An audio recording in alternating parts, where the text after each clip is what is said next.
even as the prime minister has been elected for another term, it was interesting that a lot of people said that her response to catastrophes over the last years is what gave New Zealand's the impetus to say, you know what, we want this woman back in the seat, and voila, there she is. In terms of how she's been able to work around corona and other things. So there have been a total of 25 deaths in New Zealand, right? A total number of 1,888 cases. Of course, we're looking at a population of 5 million. However, the cases per 1 million are just 377. It's a population of 5 million. They have done 1 million tests. Yes, a fifth of their population has been tested. And only 25 deaths. Yeah. Total cases 1,800. Yeah, so Jacinda Ardern deserved a new term. Right. This prime minister walks her talk. She does. She does. If she says something, take it as a given. Yep. She says they're going to do it, take it as a given. Even when they had the terrorist attack in Christchurch a couple of years ago, and what did she say? She said, you know what, we're going to seek justice to the letter. And when this gentleman was convicted, she came out and she said, we had to work, we had to do everything that we could to make sure that this conviction came about. However, we also had to do more than that to make sure that the families of those affected received some kind of justice on their side. So just as you talked about the detail, when you talk about the detail, they found one case of COVID-19 after 3 weeks of having found none. And they went ahead and did something about that. I think that just goes to show the detail through which her leadership also was carried out over the last 3 years. And she did just that, details, paying attention to each and every detail. And it shows. It works. The other country that has shown this sort of commitment actually is China. Now, you see, this is where we as human beings are at best described as funny, okay? Because when someone takes stringent measures, dictator, okay? If someone is lax and easygoing, lackadaisical, does not know what they're doing. Incompetent. So which is which? And unfortunately, with COVID, you cannot take a middle of the road attitude. Can't sit on the No. fence. No. No. Neither can you say one thing today and another thing tomorrow. You actually need to be absolutely firm. And it isn't just being firm with what you say. It has to be accompanied by the things. These people are testing. Yep. They're quarantining people. They're making sure that they do everything that is known to possibly reduce the possibility of the infection spreading. So, their words are accompanied by the things. Here. So you can't even trust the leadership. In New Zealand, I'm sure, when they're told stay indoors, now you can come out, they are very, very aware of what the government is saying, and they want to participate in the government's program. They are. In this country, or in other parts of the world, where you see leaders who are just, flip-flopping, takes a lot of time to go with them. At 6:15 now, let's take a break and see what's happening in the skies this lovely Monday morning. Is it going to rain? Is it not? That's what we want to know. And then we'll look at the headlines and other stories from the weekend. Good morning.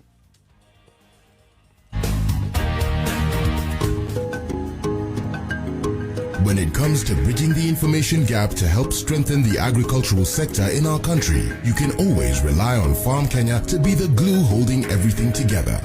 And now, courtesy of the partnership with Farmstar, things couldn't be better.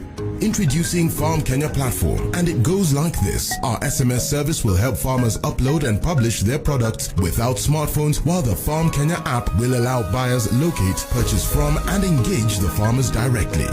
So if you're a farmer, send a free SMS to 40446 and connect with buyers free for life. That's 40446. If you're a buyer looking for local produce, download the Farm Kenya app from Google Play Store or the Apple Store for free. Remember, ukulima sio shamba pekee. Ukulima ni digital. Ukulima ni Farm Kenya platform.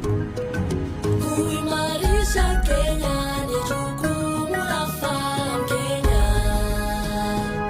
Brought to you by Farm Kenya and Farmstar, working to secure your growth.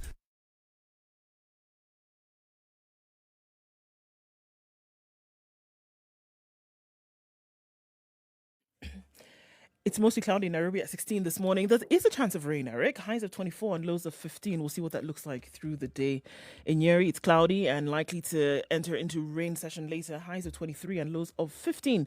Nakuru experiencing light rain showers this morning at 15 degrees. Highs of 21 and lows of 14 with a chance of thunderstorms later. It's cloudy in Eldoret and probably will lead to rains. Highs of 19 and lows of 13 and thunderstorms in the forecast as well. It's mostly cloudy in Kisumu at 20. Highs of 26 and lows of 19. Thunderstorms expected. Thunderstorms also expected in Kakamega. Currently mostly cloudy at 16. Highs of 26 and lows of 16. It's partly cloudy in Mombasa at 25. Highs of 30 and lows of 24. 26 and clear skies in Malindi at the moment. Sunny conditions looking like they're going to last the whole day. Highs of 30 and lows of 25. 25 degrees the high and lows of 18 in Kampala today. It's currently mostly cloudy and likely to go into an afternoon of thunderstorms. Clear skies in Dar es Salaam at 23 degrees, highs of 31 and lows of 22. Johannesburg is experiencing clear skies. It's a bit warm this morning at 18. It'll go to highs of 31 and lows of 17. It's partly cloudy in Lagos, highs of 31 and lows of 24 today. And in Beijing, mostly sunny well into Monday afternoon, 16 degrees at the moment. Highs of 23 is where it will fluctuate to and coming down to a chilly low of 6. In London, it's partly cloudy at 11, highs of 14. Cloudy conditions likely to last throughout today. Foggy conditions in Paris at 6. Things generally starting to cool down. We'll see highs of 16 and lows of 5. And in New York, Sunday night is clear at 14 degrees, just around 10 p.m. Going through to Monday morning, we'll see highs of 17 and lows of 12.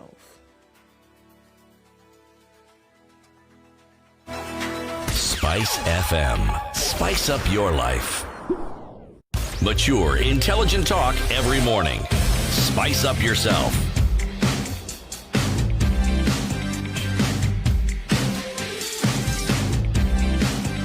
Mornings done right.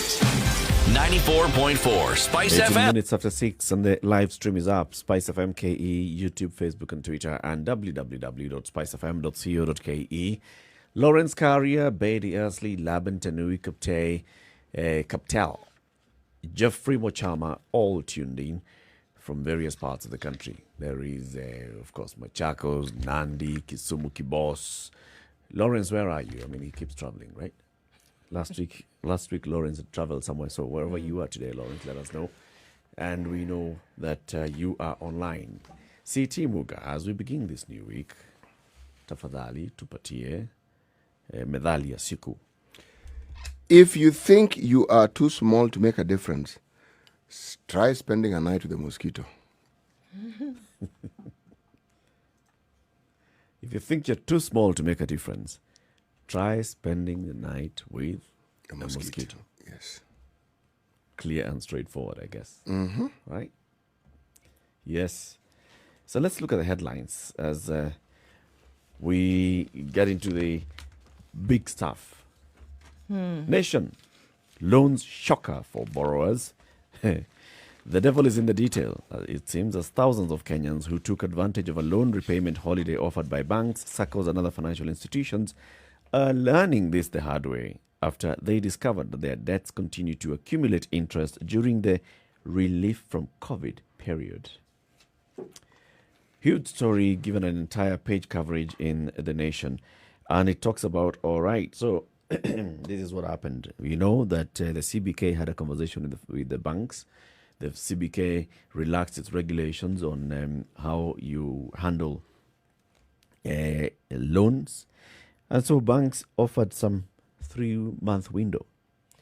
Many people went and applied, and they went to, you go and sit with your bank manager and you apply and you say, I'd like to take advantage of this window because of COVID-19. So people don't pay.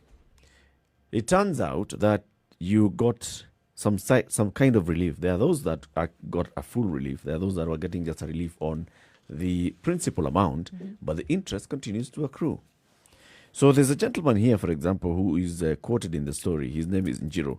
Mr. Njiro, the proprietor of Bucket List Adventures, a tour firm, said that he saw the repayment holiday as a huge relief on his outstanding car loan. The hospitality sector was one of the hardest hit as the pandemic suspended international and local transport. But Njiro now says the relief has turned into a nightmare because the bank, he would not have signed on the deal allowing him a break from repaying his 200,000 shillings bank loan. Why? After 6 months, the bank recently wrote to Njeri demanding interest of up to 24,000 shillings that had piled up over the repayment holiday period. The deal with my bank would have been a huge relief for me, but it's turning out to be a raw deal. They explained that they had been loading up interest during the 6-month period, and this means that I'll end up paying 24,000 shillings more.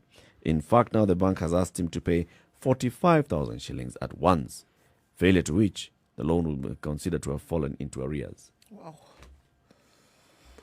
And if you think that is something, page 5 of the Business Daily, otherwise known as Daily Business, taxman Njeri in 1.2 billion court row despite Uhuru order. The president had ordered that government agencies that have issues among themselves drop the court cases, look for alternative resolution mechanisms. Njeri owes the taxman money, according to the taxman. Njeri has refused to pay. That's what it boils down to. And they have ignored the court order completely, and they have ignored not just the court, they have ignored what the presidential order. And they are proceeding to do exactly what they like. Now, why I'm bringing up this case is this. I'm thinking, why has the taxman not used all the tools it has at its disposal to ensure that this money is paid? If this is the case, and this, by the way, this is a case that goes back to 2012. It didn't start yesterday. The question I'm asking is, how many government agencies then have issues of this nature that we haven't heard of and have money which they owe? Now, you would think maybe Njeri doesn't have money, but no. Njeri in 2019 paid out 280 million in dividends to shareholders for the period ending 2019. Meaning, instead of trying to sort out what they owe, the board voted that shareholders should be paid money. Should be given money, yes. Now, we keep saying we don't have money. We keep saying that the government is cash-strapped. The government may very well be cash-strapped. But if within its own ranks, and even after a presidential order has been given, stated categorically, Get out of court. settle these things among yourselves, and you still find that boards are still carrying on. I have not read anywhere that this board has been disbanded. No, I have not read anywhere. Have they been summoned? Yes. Now, No. if this is what happens at that level, what exactly does the government think the Mwananchi Huris and Asante is going to do? They will look and say, wait a moment. Why are we the ones being pressurized to do all these sort of things? And people who know they should do what they should do are not doing it, and nothing happens. Yeah. Does it not dovetail into the discussion we were having earlier on about the crocodile tears that leaders keep crying about? Oh, leaders are doing this. And yet, the solution to the problem is not difficult to understand. Yep. But no one is making any attempt to actually solve the problem. Absolutely no one. None at all. And if I just come back into this loan shocker and what is happening, it clearly shows that there's what banks understood and there's what their customers understood and there's what banks did not make their customers understand. Because clearly, for example, a case like this one, where at the end of this, you're told, oh, you owe us 24,000 shillings. And then we continue. So what did you sign up for? What did you really understand that this moratorium meant? Was there an attempt at making you understand exactly what it meant? There's somebody else who says that they decided they really had gone up for signing up with the bank, but after advice from the bank official, he realized, hey, no, this is not going to work for me. Let me just find a way of continuing to pay. But you know the nature of a moratorium, as I understand it, it doesn't mean that you are not required to pay. It just means that you've been given a holiday so that you don't pay what you are supposed to pay over a period of time. That's what it means. Everything else remains constant. What is that's remaining constant? What remains constant is what you owe. Yep. If there was interest to be paid, that just accrues. Right. Why does it accrue? It accrues because you owe money. And if you owe, your understanding and the agreement that you signed with the bank is that that loan will be given to you at this sort of interest. So it continues. The only thing that you are given a break on is the actual payment, because at that point in time, the understanding is that you are unable to pay. So you say, okay, for this period of time, you don't have to pay. But everything else is constant. In fact, there are cases where they say, if you can't pay the principal, pay the interest. But then the banks had they were taking advantage of this relief program. It was possible for them to also suspend the interest. Yes, it was. Why not? Yes, Because if yes, you're talking about it was now possible. extending this tenure, and you know exactly the reason why this person is not able to pay. If you've said 6 months, halt everything for 6 months. Eric, is it not the same thing? And I'm in agreement with you here. Is it not the same thing as what we are discussing regarding the crocodile tears that are being shed Yep. by political leaders? Okay? Yep. Oh, social distance. Oh, this. Oh, the other. Surely, are we saying that we do not know what the solution to this is? Are we saying it is so difficult to simply say no more rallies? But you see, if you say no more rallies for deputy president, it means no more rallies for everybody else. Yes. Right, exactly. So you get the impression that actually it's not that they mind the rallies. But the rallies aren't our issue. Our issue is the health concerns with crowding. That's the issue here. And you can't have a rally and people without people Without crowding. people You crowding, cannot. That's it, exactly. Yes. So, and at the same time, they're going to say that they are actually concerned about the welfare and the health of the citizenry. They're Really? not. Really? They're not. Really? They are not. Absolutely not. I don't think we are where we were in March. No. No, Everybody's attitude has changed on that. that's for sure. And Not actually, it's not particularly. just changed, but there's a permanency to that change. Because since March, the sort of things that have happened and the sort of things that the Mwananchi had to deal with. And there's something that the politician in this country forgets. You're talking about a citizenry that's far more informed than they've ever been since this country got independence. They are informed.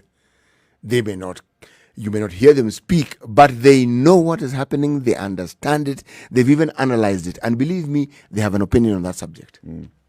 Completely. Let's take a break at 28 minutes after 6. We want to take a look at what's happening on the roads and then look at other headlines. Vincent says, good morning on this third week of October. May I ask this morning, did you get a satisfactory response as for the assignment on the geographical location of Malakisi? Whoa, we even actually got a A pin. map shared with us of exactly where it is. I think the only way we can get a satisfactory response is by going there. Field trip. Field trip. Necessary. Establish where exactly is this Malakisi. So tukiwa hapa Busia iko hapa. Koliani boys. Koliani boys iko hapa. Where is Bungoma? Who comes here to collect fees for the market and all? Is it county officials from Busia or county officials from Bungoma? Or both? 29 minutes after 6. Good morning.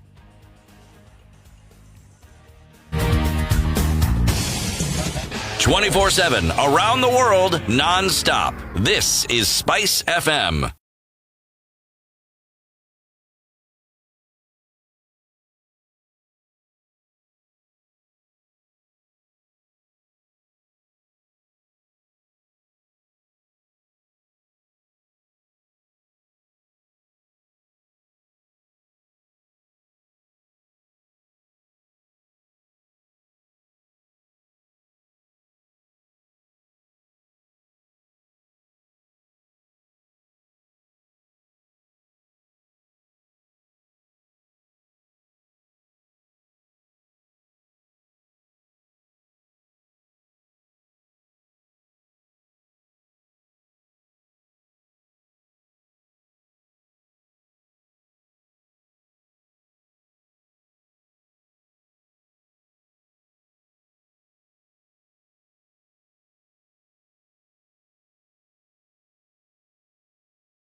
Spice FM. Malindi. All right, this is a Monday morning and we're likely to see an Traffic. influx of traffic into the city today. Starting on Mombasa Road, already starting to build up all the way from the Way Bridge. It's at Mlolongo. It's going to go then towards the SGR and then out towards the JKIA turnoff and out. Then Cabanas is going to move slower and slower as we get towards 7 o'clock. If you didn't leave earlier, this might be a problem this morning. It's a Monday morning, so we're likely to see heightened levels of traffic. Also, coming off of Thika Road, getting past Survey is going to be a bit of a pickle. There is traffic already building up there, then Garden City, and then the Utali Drift. And then from Kiambu Road is already jam-packed. coming out and then joining there at Muthaiga Corner. So we're seeing Thika Road already, Mombasa Road already. The construction continues, so if you're out and about this morning, you know where you would get stuck. It's looking good on Jogo Road today as you're trying to get into the city as well. At the City Stadium roundabout, it's moving slowly, but you'll be able to get there without any problems at this time. Let's see what it looks like at about 7 o'clock. You're stuck somewhere, let us know. Spice FM KE, that's how you can reach us on Twitter. Or text us on 40127.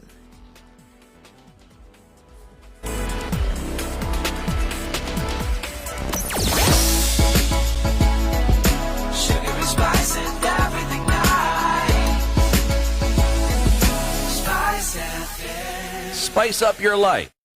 Mature, intelligent talk every morning. Spice up yourself.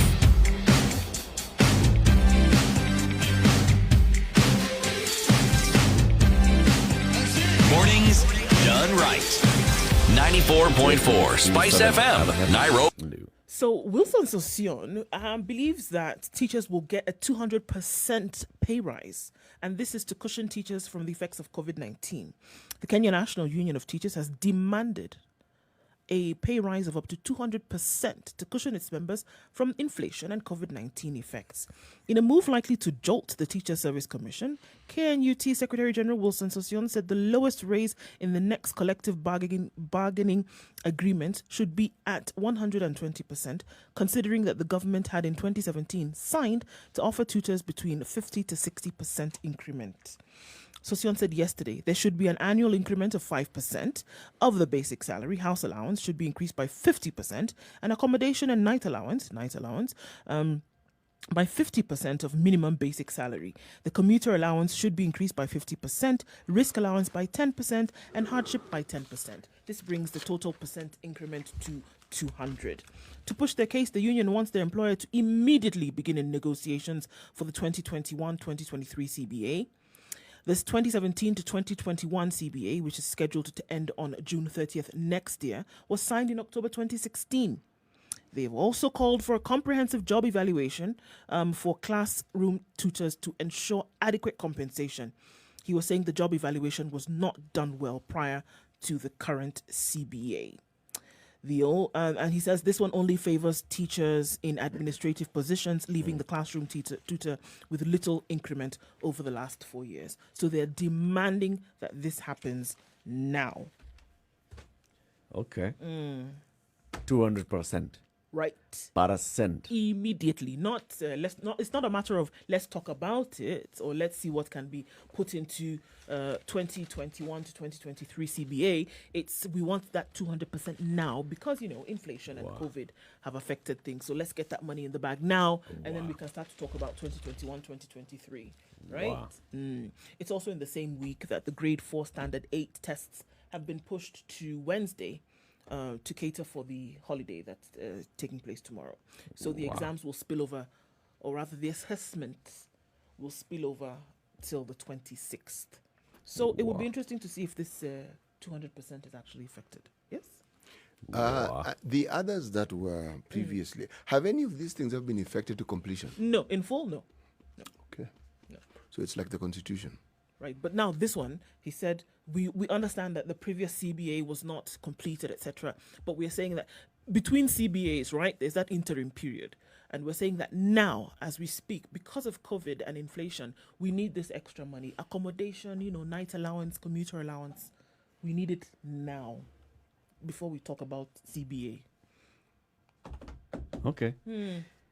Now, the former Nairobi governor, Dr. Evans Kidero, spent 400 million shillings, apparently, in the last campaigns. Now, this is a story inside Kidero's 680 million shillings tax dispute with KRA. Former governor has cases running across all the courts, from the Magistrates Court to the High Court to the Court of Appeal to the Supreme Court. There's a case. Go into any of those registries and you'll find Kidero, someone versus Kidero, Kidero versus someone. Now, it's this particular dispute between the KRA and the former governor. KRA says that Kidero ought to prove his source of income. There are discrepancies on what Kidero received and what was transferred by his lawyers. to Vista Investment Limited. Vista purchases money was not a loan but income from unspecified sources and all that. And then he has basically just gone to court to explain how he spent 423 million shillings war chest and spending 418 million in the campaigns and being left with only 4 million shillings pocket change. How much? 4 million only was left. From 423 million, Okay. only 4M was left. How did he spend this money? Kidero used 53 million to set up a campaign center to run his operations. 37 million was spent on his party ODM.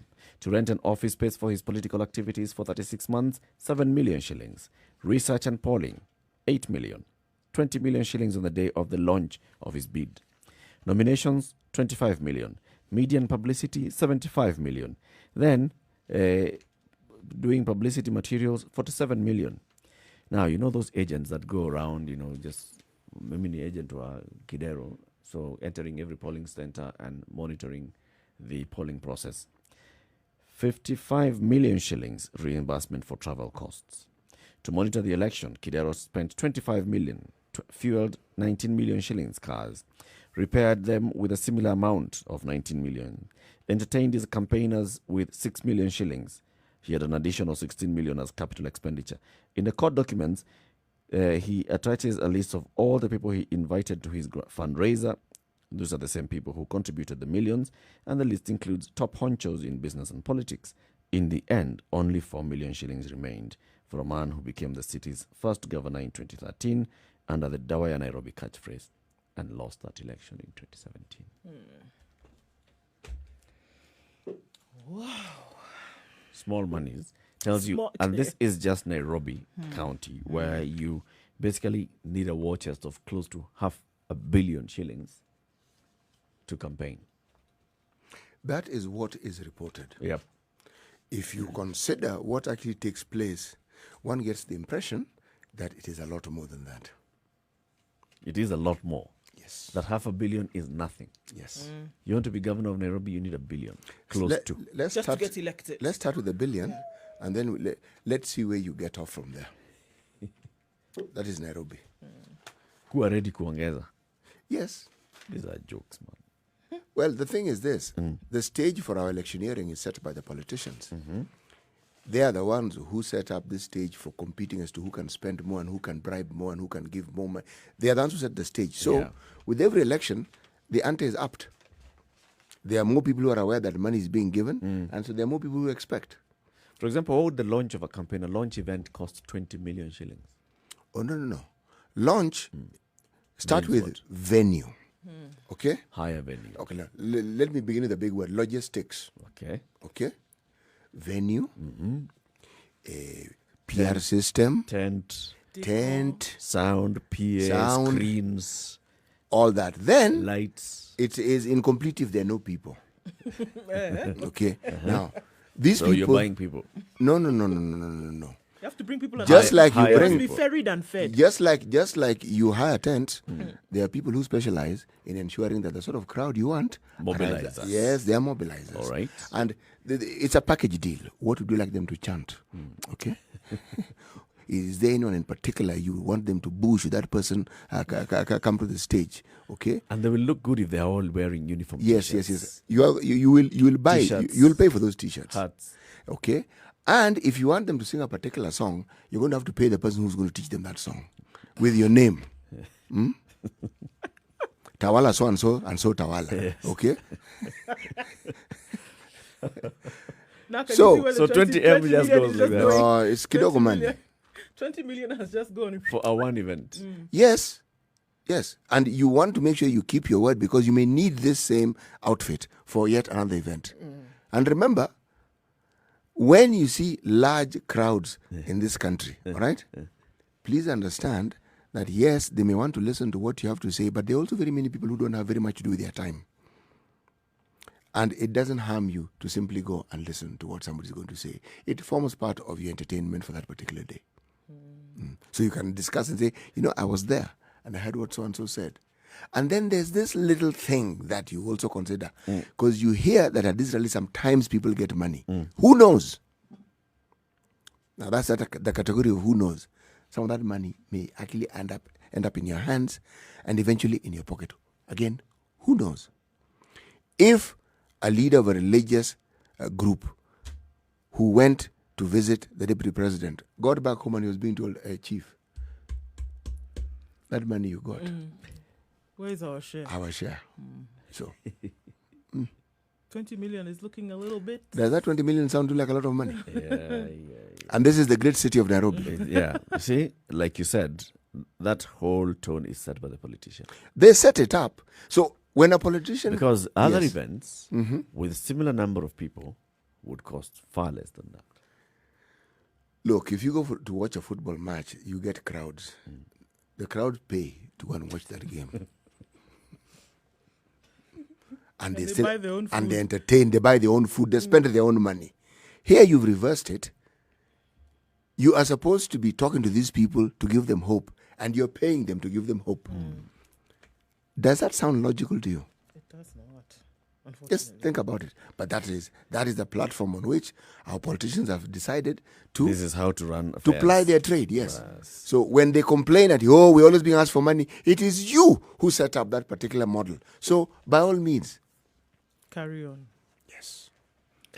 Okay. So, the Nakuru Level 5 hospital has suspended elective surgeries for the next 2 weeks as COVID-19 cases among medics at the facility continue to rise. Union officials claim that more than 20 health workers have contracted the virus, with the hospital now banning visitors to stem further infections at the facility, which also serves Kericho, Baringo, Nyandarua, Samburu, and Narok counties. It is prudent for us to cancel elective surgeries and move them further on the calendar. However, the hospital is still conducting emergency surgeries and other urgent procedures, according to the health executive Gishoki Karaoke. He said the move was meant as part of measures to safeguard the well-being of patients. The workers' unions yesterday raised the alarm over the increasing cases of infections among medics, even as it emerged that an intern had died of the virus. Page 14. Kenya made medical ventilators near reality. Near. Near Page Okay. 14 of. Daily the business. daily business. As in business daily. Okay. Now, the ventilator that will retail at 1 million shillings is 3 times cheaper than the important ones. Now, this is a locally developed medical ventilator, and it's set to enter clinical trials, meaning they've set it, but now they want to try it and see how well it will work. Okay, the inventors are Nira Hirani, John Jason, and Dr. Ashit Shah. And they invested 1.2 million towards setting up the special purpose vehicle for this. But remember, we've had other people in this very, very country coming up with inventions of the same. There's a team from KU, was it Yes, Sequat, yes, others. yes, they Which have. they said would be viable. But yes, and we haven't as yet heard how far that has gone. So it isn't just one company, it's just reported. But there are other individuals who've been coming up with this. Now, tell me, all these monies we keep talking about, surely these are called startups now. Yeah. If money was given to such people to actually propel this thing, because what they are putting forward is clearly cheaper than what, would it not achieve these goals that we keep hearing about, getting people employed, encouraging local enterprise, and more so saving us money and getting the product locally? And could this same thing not have been done for the test kits? Of course it could have. Yes, so that this thing of we can't find them, they're not there, they're playing hide and seek with us, and yet other people keep testing in the millions. And they get them. And, somehow. well, if the worst came to the worst, we had the option of asking them, guys, this place where you get yours, So tell us where. can we piggyback or can we give you the money? Can we Then give you buy money? for You us, buy money, you you buy buy it for yours. and buy it for us. on our behalf. But somehow those options don't seem to be viable in our case. No. Was a ventilator among the things that were being showcased at Manyani when this I'm not industrial certain. complex? So we saw very many things. I'm not certain. Guns, drones. Ventilator not among them. I'm not certain. I did not. I didn't see a I didn't read about it, and I didn't see. Yeah, it could be something that then this military industrial complex considers. Adopt these guys, see how you can work with them.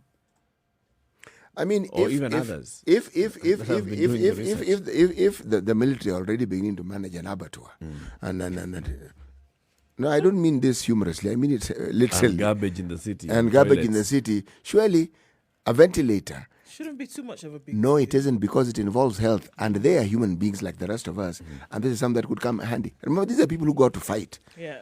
with guns. Guns, shoot, kill, that sort of thing. So, They get it. City. You don't come again. The military is managing a kichinjio. but that's what they're doing. Are they not? Have I put this in a way that is not correct? It's what it is. Yeah. It is what it is. So, surely. Shouldn't be too much. And all they're doing is just overseeing the people who are actually doing the work. If they can manage a kichinjio, surely they can. Time for a break.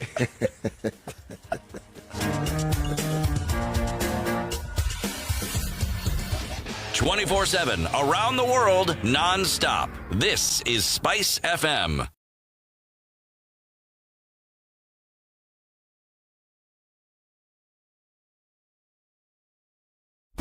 Classic soul, R&B, smooth jazz, neo soul, and nostalgic ballads. Make some noise.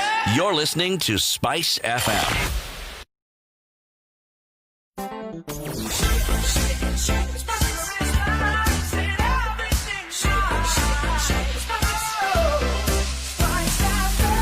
Spice up your life. Mature, intelligent talk every morning. Spice up yourself.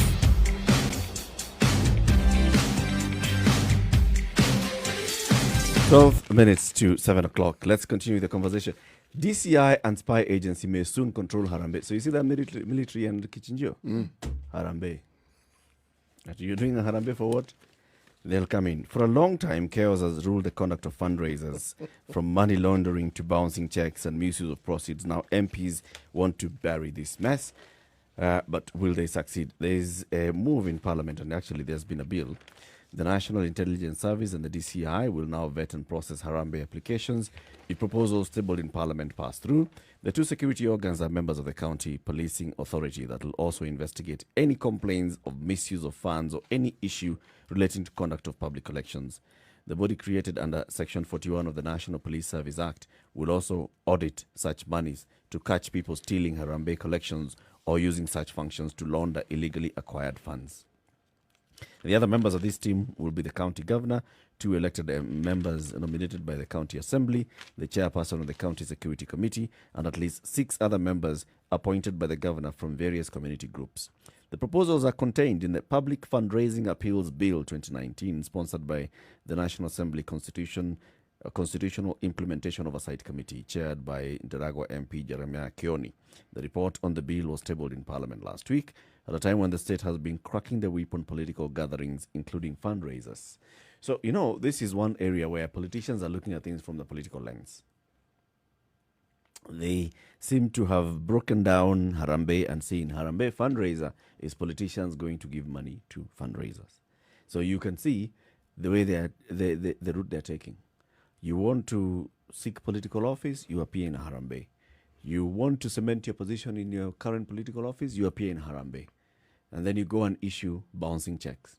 Or you go, and that's the place where you're laundering money. You have stolen money from the public, you go into Harambe and you say, nimepeana 1 million. And then you shall say, I donated money to worthy causes. And that money ends up coming back to you in a clean fashion. So, trying to fight that, they come up with this bill. But you forget that we have very many other Harambes that are conducted at a local level. You have somebody who is in hospital and people just come back together and they say, so-and-so is in hospital, how can we assist? Yeah. Those are also Harambes. So at what point do you now... Where do you draw the line? do you draw the line and govern? These Harambes have to report to this particular committee that has all these people, and then the other Harambe that has politicians and people that need to be vetted. Yeah. There is... What they're saying is something that has happened from time immemorial. In fact, it is considered standard operating procedure for anybody who wishes to even give the electorate in his region the impression that he is interested in a political position to hold Harambes, whether it is for a football team, whether it is for a netball team, whether it's for a church building, a nursery, whatever it is, some health fund. This is something that people have done from time immemorial. But this money laundering bit is the new angle to it. But what it tells me is that clearly there is a lot of money that requires laundering. Yep. And this is an avenue. The truth of the matter is that they have identified something that even they know is happening. Right? And they've seen it for some time. And they've seen it for some time. And they know clearly that there's a way that money comes here that, and you see even church leaders. Remember Archbishop Ole Sapit at one point led the chorus by saying, if you want to come and donate money to a church, you must declare the source of your wealth. Declare the source of this wealth. And you don't come with cash. Come with a check that we can clearly trace that this is who gave us this money. This money. Right? It's because there's something that's happening in this. We know there is an issue with Harambes. The only issue is then how is this the best way to regulate this? Is the best way to weed out the bad seeds? Yeah. The bad weeds. Seeds even. You know, the thing is, if you look at, if I consider what you've just read or what has been documented in the media, we cannot say that the government is not trying to make an effort. They are. The only problem is that it will receive a twist. It will be said that this is a measure that is being taken to favor certain people and it's being taken to disadvantage certain people. Certain other people. Yes. That is the way it will be looked at. And yet, the reality is, if you look at just the way in which our political atmosphere is actually building up, right? The one ingredient that is a constant and keeps coming up is money being spent. Yeah. All right? At different levels. Yeah. Whether it's at a church function, whether it's a school, whatever the case is. But of significance, not just the money. The quantities that are being spent are quantities that people aren't accustomed to seeing. Mind-blowing stuff. Yes, it is. Yeah. It is. And that is part of the reason why you're seeing all this commotion. Now, if you take this and place it within the understanding of what's happening in the country right now, it's a very, very, very potent weapon. True. Very potent. True. Right now, people are really genuinely suffering more than they've suffered probably in their lives. True. Yes. True. For example, Jeremiah Kioni, when he was tabling this, he said, the committee noted that there has been an abuse of the Harambee process with people raising money for social status, enrichment, and some raising funds for non-existent causes. And even where there were justifiable reasons, there was no transparency or accountability. The Harambee spirit is being misused and abused despite it being of great help in moving our country forward. What we want is for them to start being audited by the Auditor General for easy accountability. It's calling for that accountability.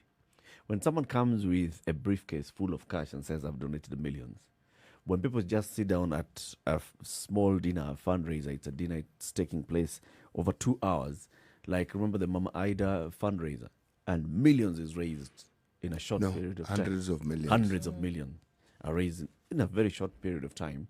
Then it raises the question, so can we audit this? Can we go back? Can we? But maybe the way they're going around it, saying bring in NIS, bring in DCI at this particular stage. This is where the discussion about the details of our constitution comes in. Because I believe even when it comes to matters of donations or Harambes, our laws are very clear about how we should go about some of these things. And in cases where the law is silent, the way I understand it is this. If indeed you want to streamline these processes, well, you can bring in the police, you can... Again, why don't you just halt all these activities to start off with and then put out guidelines and say, if what we have is inadequate, this is what we are going to do. If this is what you want to do, this is the process you're going to follow. You don't even need to bring in the police. They just halt it and say, from this today, time moving forward, we are not going to do this. Yeah. My This only is the beef manner in which we're is- going to carry this out. This is not the first time. In 2003, There was a committee that was even chaired by, I think Koigi was the chair or something, that was also relooking and reviewing Harambees and the conduct of Harambees. Same issues of misuse of Harambees as avenues for political mileage and for laundering. Same. Those are many years ago, 17 years ago. We are still having the same conversation now. Something needs to happen. Was to it not address even that concern. understood at some point that, look, there is a clear understanding, it appears, among the political leadership that very many of the dictates that are laid down are not dictates. They, as you like putting it, they're suggestions.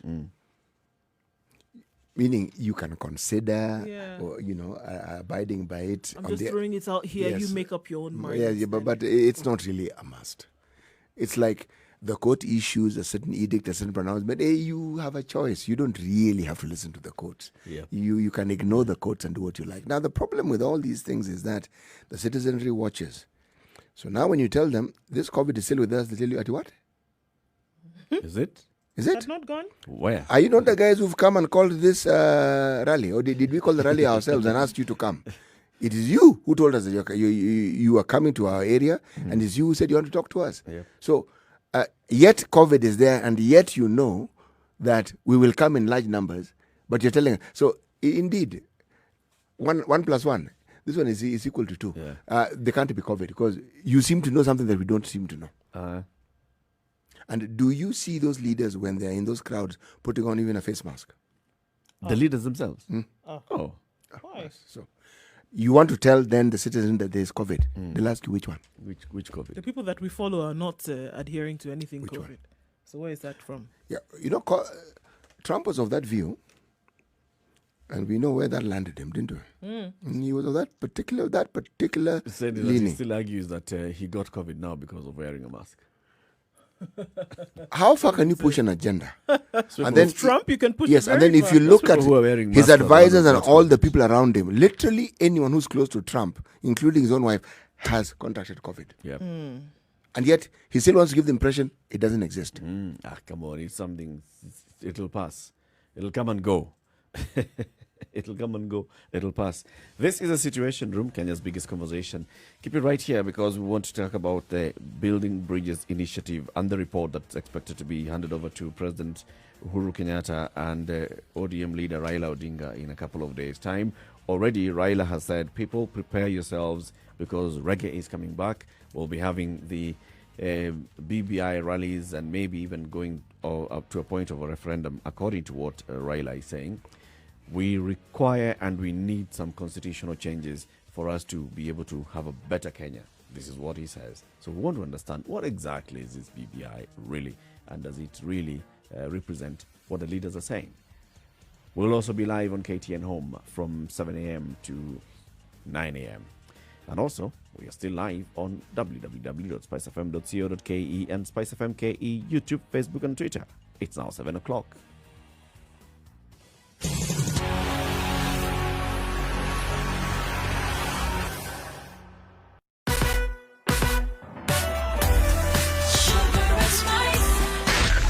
Spice FM, Nakuru.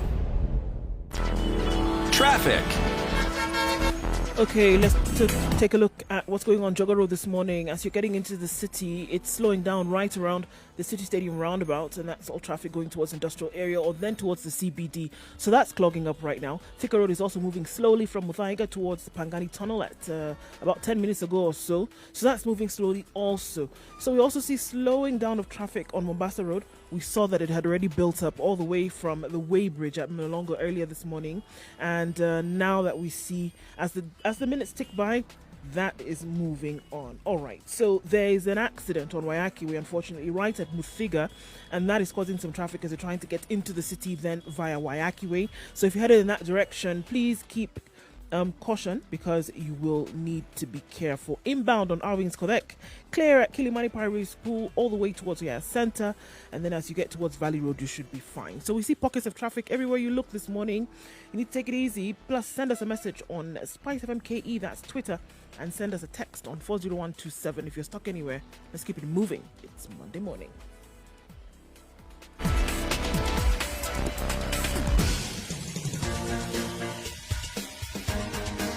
This is The Situation Room, the home of hard-hitting political commentary and penetrating insights about the state of the nation. This is a talk radio experience like no other. The Situation Room, a place for hard truths, debates, and elevated conversations. The Situation Room, witty, political, engaging, deep, controversial. In the room, we have C.T. Muga, researcher, academic, seasoned political observer, a fountain of wisdom in these politically uncertain times. Nduh Okoh, Nigerian by birth, Kenyan by choice, communications expert, Pan-Africanist, a truth seeker and believer in people power, and Eric Latiff, agent provocateur, the man in the chair, seasoned journalist, news hound, a man who believes in punching up, not down.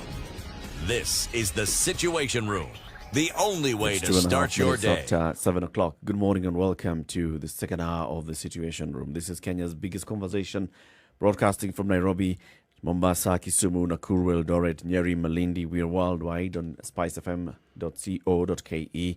We are also live on KTN Home for the next 2 hours. Before we begin the hour, C.T. Muga, you'll remind us today's proverb. If you think you are too small to make a difference, try spending a night with a mosquito. If you think you're too small to make a difference, try spending a night with a mosquito. Mm-hmm. It'll show you That you're not. Mm-hmm. that you're not too small to make a difference.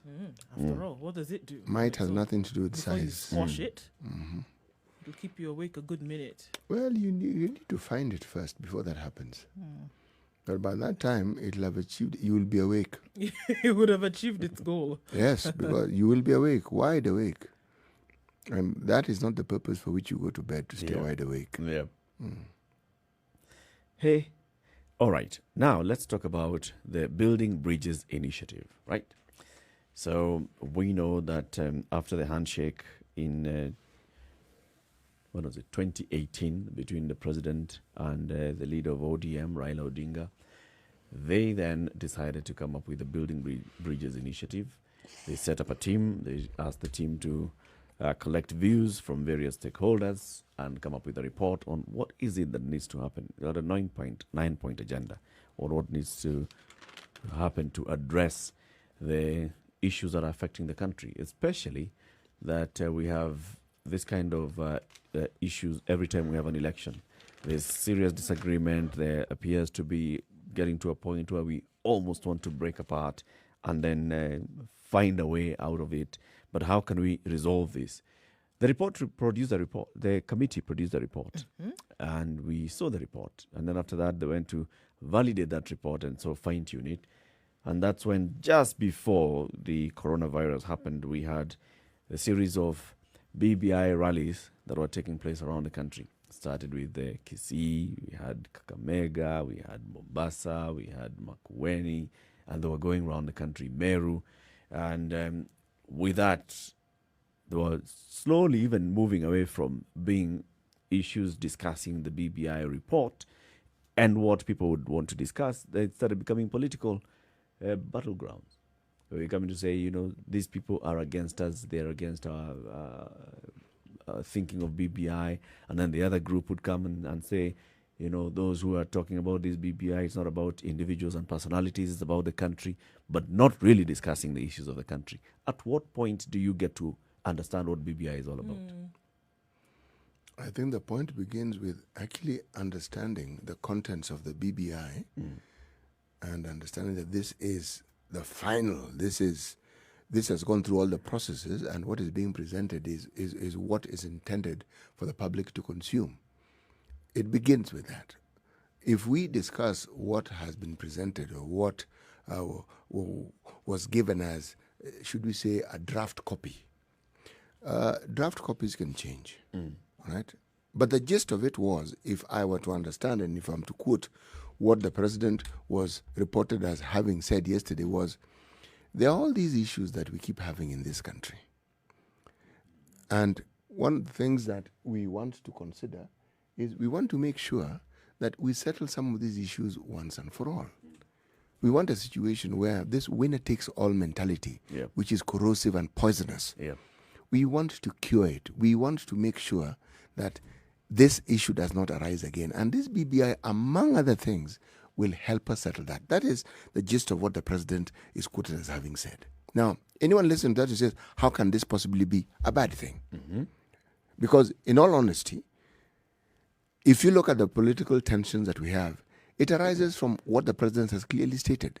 But because it is considered to be a political move, it will have a political response. And the political response will not be to support it, but to dismantle it as much as one possibly can, and to find ways of finding fault with it at every given turn. It's also possible that this initially very clear and straightforward agenda of let's look at what is it that ails us can also be overtaken by politics, can also be hijacked by politics and political agenda. When you get to a point where the issue now is we need to change our constitution, who says we need to change our constitution? Who's told you? Is that what the people have said? You see Did the report at any point say constitutional amendment? When it becomes that is the main issue, that now we need to change our constitution because this constitution is not serving us well, because this is how we need to go. We haven't gotten to a point where the discussion has percolated down to these are our issues. We are in agreement that these are the issues. Some of these issues need constitutional cure. Others do not require constitutional cure. They require policy cure or legislative cure or just a mind shift. When we now move it all down and say, you know what, we need a referendum. We need to change our constitution. We need so that we can cure our country.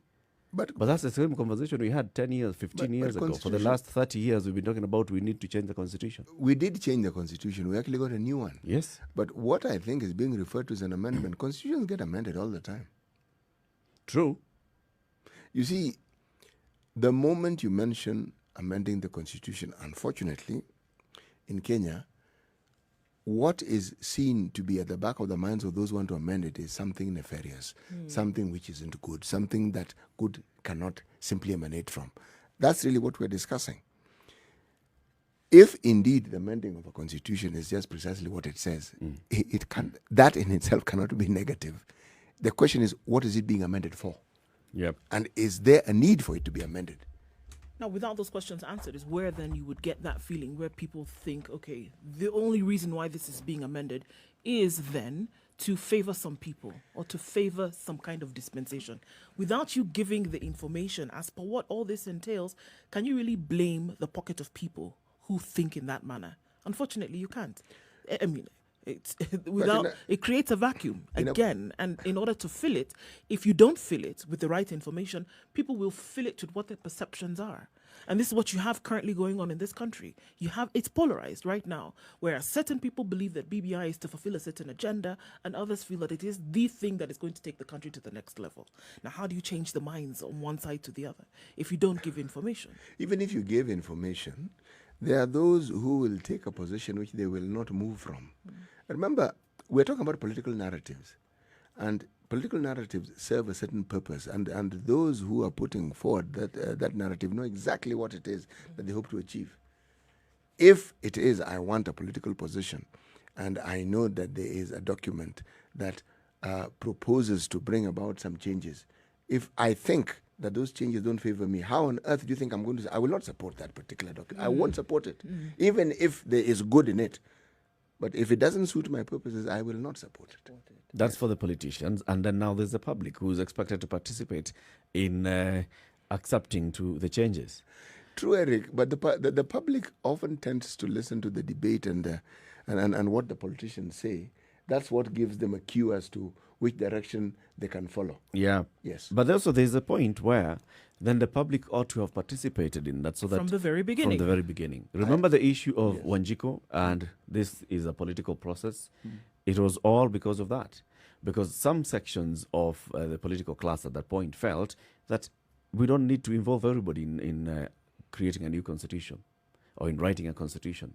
And then there's the other side that felt that no, this needs to be a fully participatory process where everybody is involved. So now the balance strikes again. If it's about the people, have the people been widely consulted? Have the people completely and widely participated in this conversation and this discussion about what ails Kenya and what is the new Kenya that we want? What is the new Kenya that we want 100 years from today? Because that is what we were discussing. What is the new Kenya that we want to moving forward? How do we address what is currently not working and make it work? All of us. How do we build a nation? One of the things that the BBI report initially said is, you know what, we need to get to a point where we feel like we're building a nation. It's important to have that conversation at that point as well. Let's bring in somebody who has participated in this conversation as well, and this is the Governor of Kisumu County, Professor Anyang' Nyong'o. Thank you very much for joining us this morning. Good morning, Prof. Morning. Morning. How are you? Very well, thank you. Welcome to the Situation Room. Thank you. So, Prof, BBI, the report came out, it was launched, and then there was what was expected to be a validation process and a fine-tuning process. Rallies took place. Now we expect that the team has, because their term has ended, will be presenting its report very soon to the principals, the president, and the leader of ODM. There's the debate. Before even going to the politics of it, why is it that we need to have this conversation around the BBI, building bridges? Well, I think we must accept that we have problems in the nation. I think so. I don't think anybody would bury his head in the sand like the proverbial ostrich and pretend that we do not have problems we need to sort out in the nation. The BBI came out of about 10 or 15 issues that President Uhuru Kenyatta and Raila Amolo Odinga came up with when they sat down for several hours and discussed the differences among themselves, the differences that I imagined the Kenyan nation after the last election, and thought that it was time that, first of all, at their level, that they close ranks and submit their individual interests to the national concern and come up with the modus operandi of building a united, democratic, and developmental nation. And I think that those principles were not really challenged that they came out with. I think what was challenged was the idea that there needs to be a relook at the Constitution and make sure that there are constitutional safeguards to avoid some of the pitfalls we've had since the 2010 Constitution, which we believed, actually we still believe, is quite an advancement over what we had in the past. But still, the idea of contested bitter elections, contested bitter politics, polarization of the nation on issues that can be resolved, I thought that was something that is worth looking into and subjecting to national debates. Now, I really believe, rather than have a zero-sum game where we say either the BBI or nothing, or I don't support the BBI, or it doesn't really help.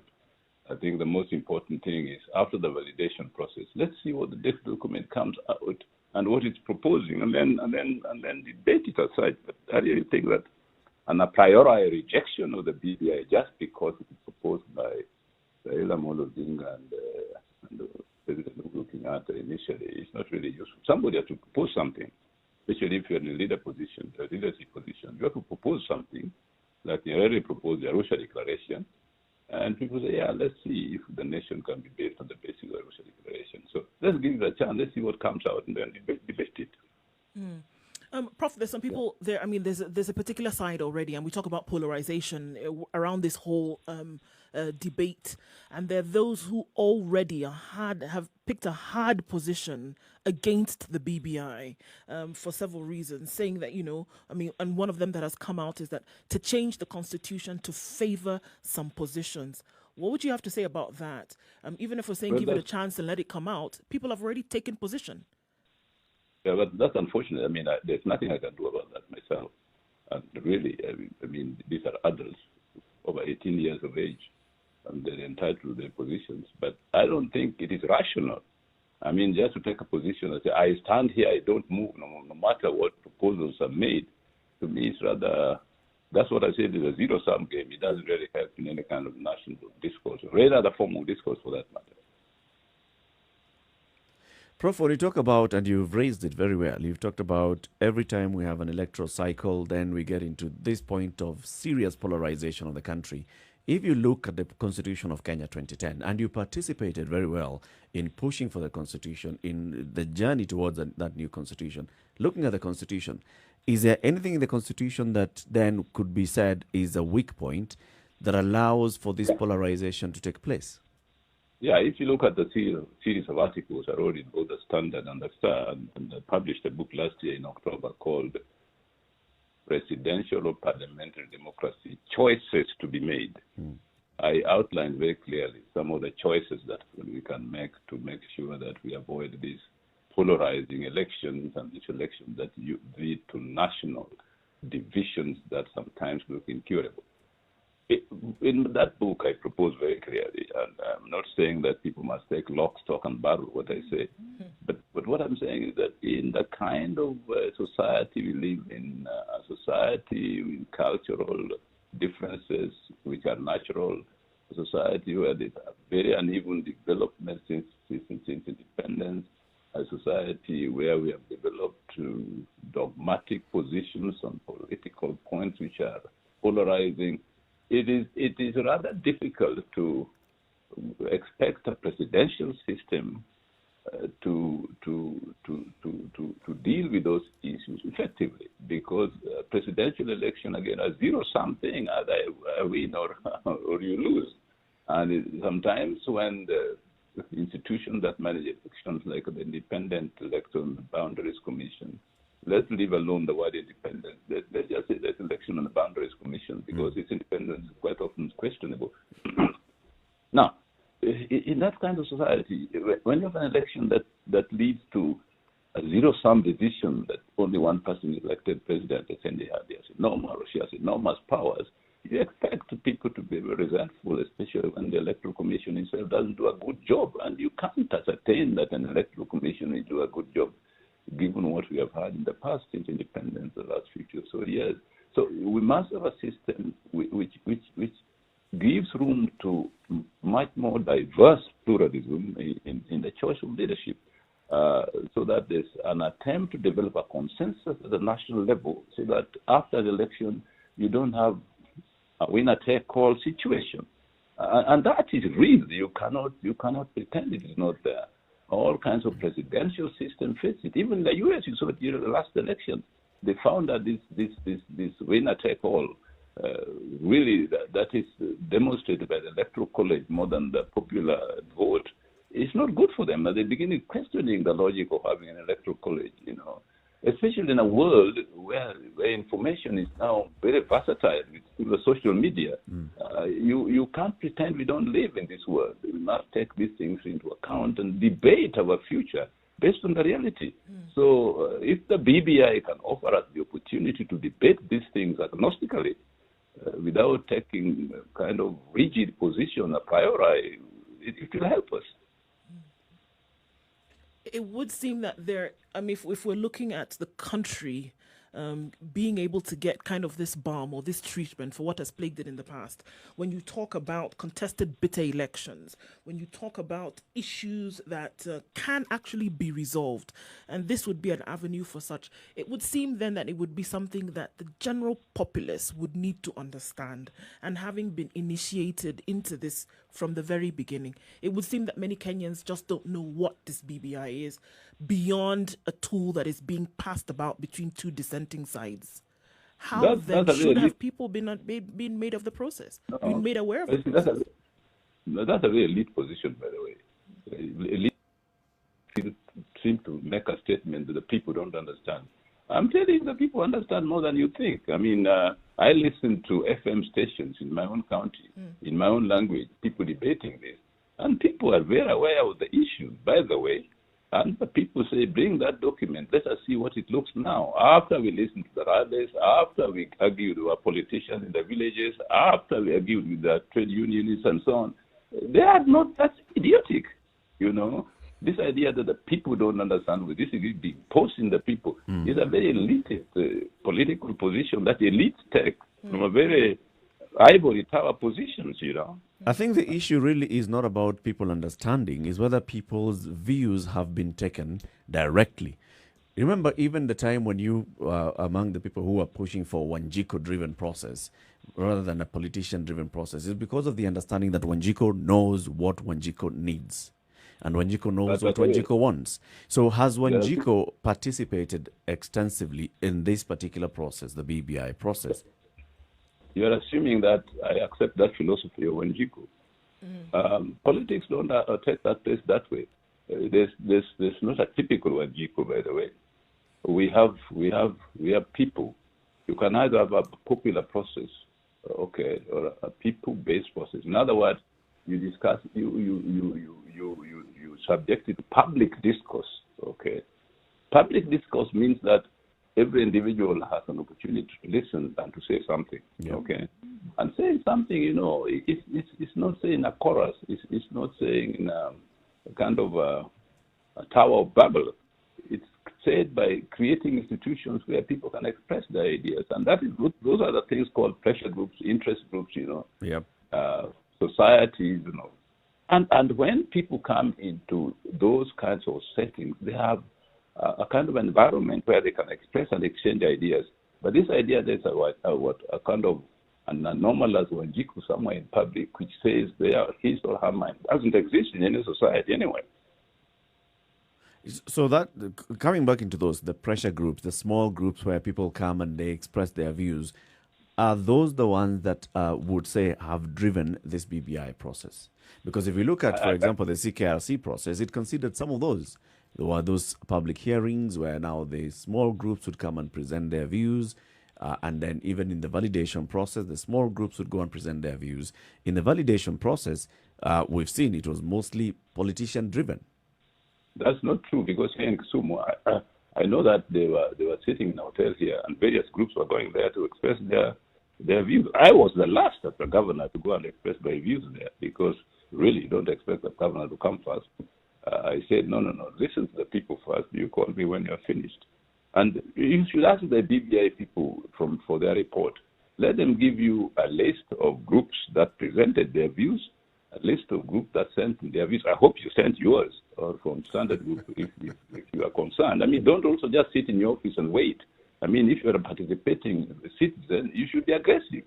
Don't wait to be approached. Politics is not a wedding party, Professor, many of the solutions that the BBI is allegedly proposing to bring about are considered to be of a political nature. In your view, what are some of the economic benefits that the BBI would bring about? I hate to interrupt here, Prof. Before you answer that question, you'll take that question as we come out of this break. It's time for us to take a break at 24 minutes after 7. We are live on Spice FM, on KTN Home, and online. Speaking with us is Professor Anyang' Nyong'o, the governor of Kisumu County. We are talking about BBI. Is BBI really the solution that we need as a country at this point in time? Are the contents of the BBI, we don't know them yet because the report hasn't been made public after going through validation and fine-tuning process. But looking at the initial draft report and looking at the process that has happened so far, is this the route that we ought to take, and what kind of support is this? When you come back out of this break, you'll respond to CT Muga's question. 24 minutes after 7. Time for us to take a break. We'll be back shortly. This is the Situation Room, the only way to start your day. Spice up your life. 24/7, around the world, non-stop. This is Spice FM. Mimi siwezi kunywa chai kama haina maziwa. Hiyo si chai hata. So when it started giving me stomach problems, nilijikaza tu. But my wife realized I was struggling and decided to get me some alternatives. My friend, I tried all those plant-based substitutes. Name them. Let me tell you, there is nothing that tastes as good as real cow's milk. So when I heard Gold Crown has lactose-free version of the real thing, I had to try. I was amazed. It is real cow's milk, kweli kweli, but without any of the discomfort. Asante Gold Crown. Try Gold Crown lactose-free milk today to enjoy the richness of all-natural milk without the discomfort of indigestion. 100% cow's milk, 100% lactose-free. Easy to digest. In the face of COVID-19, life has been adversely affected, with nearly all schools in Kenya lacking basic hand-washing facilities, affecting more than 19 million children. Together with Davis and Shatliff and True Black, we, the Standard Group, have partnered to collectively unite other corporates and individuals to join the initiative towards setting up basic sanitation facilities around the country. For more information, send an SMS to the short code 40616 or email standwithkenya@standardmedia.co.ke. Time to come together for tomorrow. It's our future. A partnership by Davis and Shatliff and True Black and the Standard Group. 87.9 Spice FM, Mombasa. Classic soul, R&B, smooth jazz, neo soul, and nostalgic ballads. Make some noise. Yeah. You're listening to Spice FM. The weather with Spice FM. There is a chance of rain in Nairobi today. We'll see highs of 24 and lows of 15. Nyeri weather's cloudy at 15 degrees. Highs of 23 today with a chance of showers later on. 21 degrees the high and lows of 14 in Nakuru. It's currently mostly cloudy at 15.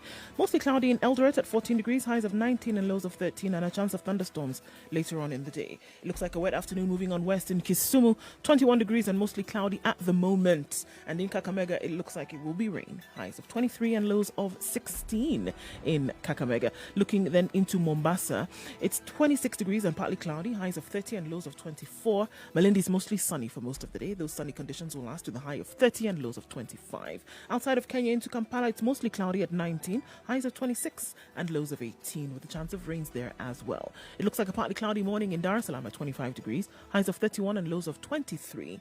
And no rain today. Mostly sunny in Johannesburg at 18 degrees, highs of 32 and lows of 17. We're looking at a partly cloudy day in Lagos at 31 degrees. That'll be the high with lows of 24.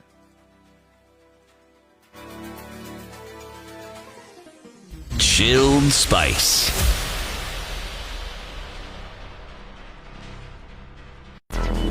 Traffic. There's traffic all the way through from Garden City on Thika Road this morning, and it's going all the way towards the city centre. And that is going to be a little bit slow today as from what we are seeing. So take a look at Thika Road as you're either going or coming in both directions, moving very, very slowly, as is on Mombasa Road. All the way from the Way Bridge, it's crawling along this morning, guys. Monday morning means that everybody's back and going into the city. The construction on the road doesn't help either, so you need to take that into consideration as you plan your journey. Yes. Getting into the CBD via Uhuru Highway is also going to look slow. It's piling up there all the way through to Westlands. We also have on Waiaki Way an accident this morning that makes traffic slow down some. So wherever you're going, you need to be careful, but let us know what you see. You get stuck somewhere, let us know. The Eastern and Southern bypass is open for use this morning. Let us know. Spice FM KE on Twitter or text us on 40127.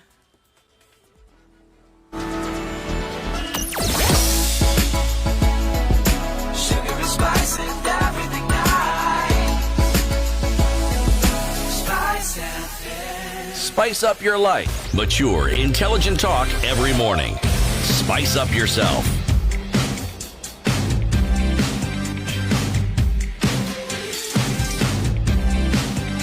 Mornings done right. 94.4 Spice FM, Nairobi. The conversation continues. This is the Situation Room, broadcasting on Spice FM, on KTN Home and online this and every morning. Eric Latiff, Nduh Okoh, CT Muga. And joining us this morning is the Governor of Kisumu County, Professor Anyang' Nyong'o. We are talking about BBI. As we went into the break, CT, you would ask the question. Just repeat the question again for the Prof. Well, the question is, if we were to look at what has been discussed in the public domain regarding the BBI, a lot of the discussions around the politics or about politics, my question was, what, in His Excellency's opinion, are some of the economic benefits that the BBI proposes to bring about? One of them is, one of the biggest advancements in the 2010 Constitution was devolution. And then the principle of implementing devolution so that devolved units can get enough resources to undertake the functions specified in Schedule 4 of the Constitution was based on allocation of what is called division of revenue. And the percentage proposed in the 2010 Constitution has proved rather inadequate. I think BBI has proposed that at least 35% of the national budget will be devoted to revenues going to the counties. I don't think 35% myself is enough. If you look at other jurisdictions, usually it ranges from 45 to 75 because that would mean changing Schedule 4 of the Constitution and giving the counties more functions. I think this is a very valid discussion to have, given what devolved units have done since 2013.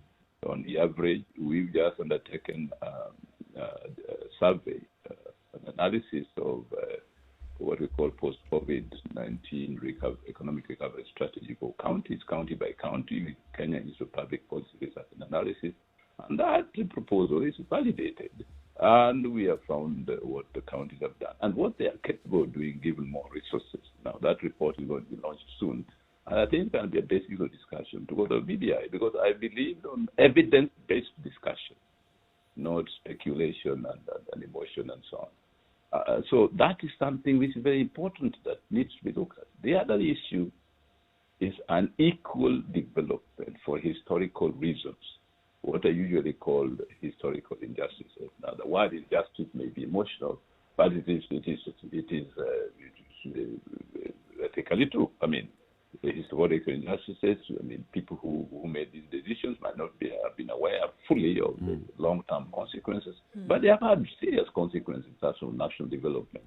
And if you're going to now have national cohesion progressively, we have to address them. We cannot again bury our heads in the sand like proverbial ostrich and think they don't exist, or think that because they don't affect our region, it doesn't matter in the nation. But the nation in one unit, and the process of national integration is a very difficult process, and something that at one point some sections of society must make sacrifice so that it becomes a reality. That is a proposal in the BBI, and I know when they came to Kisumu, I discussed with them a very serious proposal, and sometimes they put glibly that it is between the high potential areas and low potential areas. Well, the idea of high potential area and low potential is no longer true. It might have been true at independence times, and indeed development has followed that. But now it's changing. I mean, if you look at what's happening in Kitui, for example, where Charity Ngiri is capable of putting up a Kekotech textile factory. And Iguana is doing a mango factory, and Tichilo here in Kakamega is one of the GIS most advanced centers in the nation. Now, you must know that if we put better resources, we wake up potential in various parts of the country we are not aware of. And I think that when people just throw away the BBI with the bathwater saying that for politicians, it's kind of silly, if you ask me. If you look at those that you've basically just mentioned, they're about entrenching devolution and making sure that devolution then works better to bring more service delivery to the people. Then there is a proposal by the political class to have a third tier of government. What's your position on that?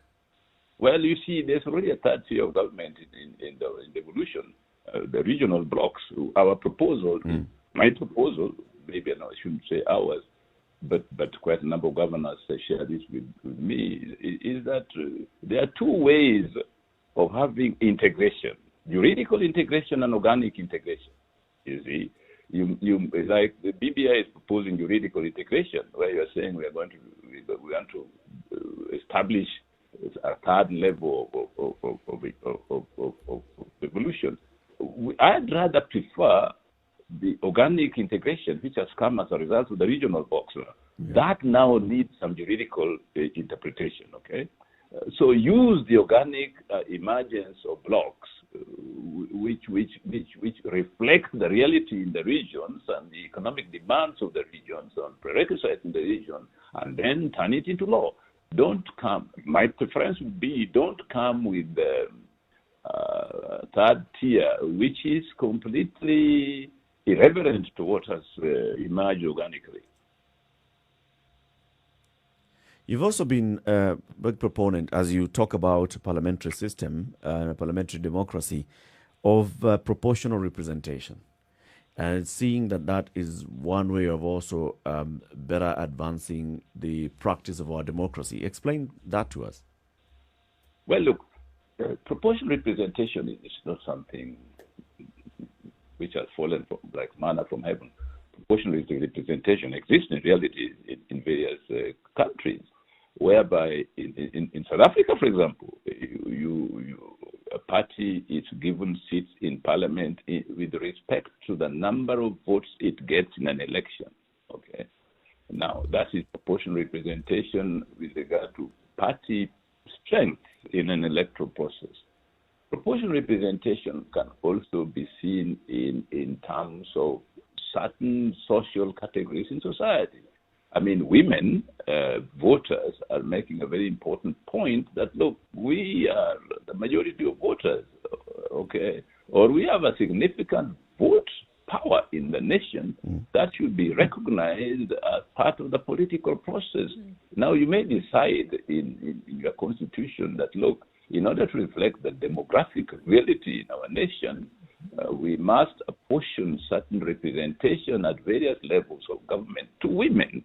How that is done will depend on how you want to do it. It can be done through party processes, which is the best, by the way, or what we are doing now, you just have votes counted and then you give women some. That is, to me, like a Christmas party present.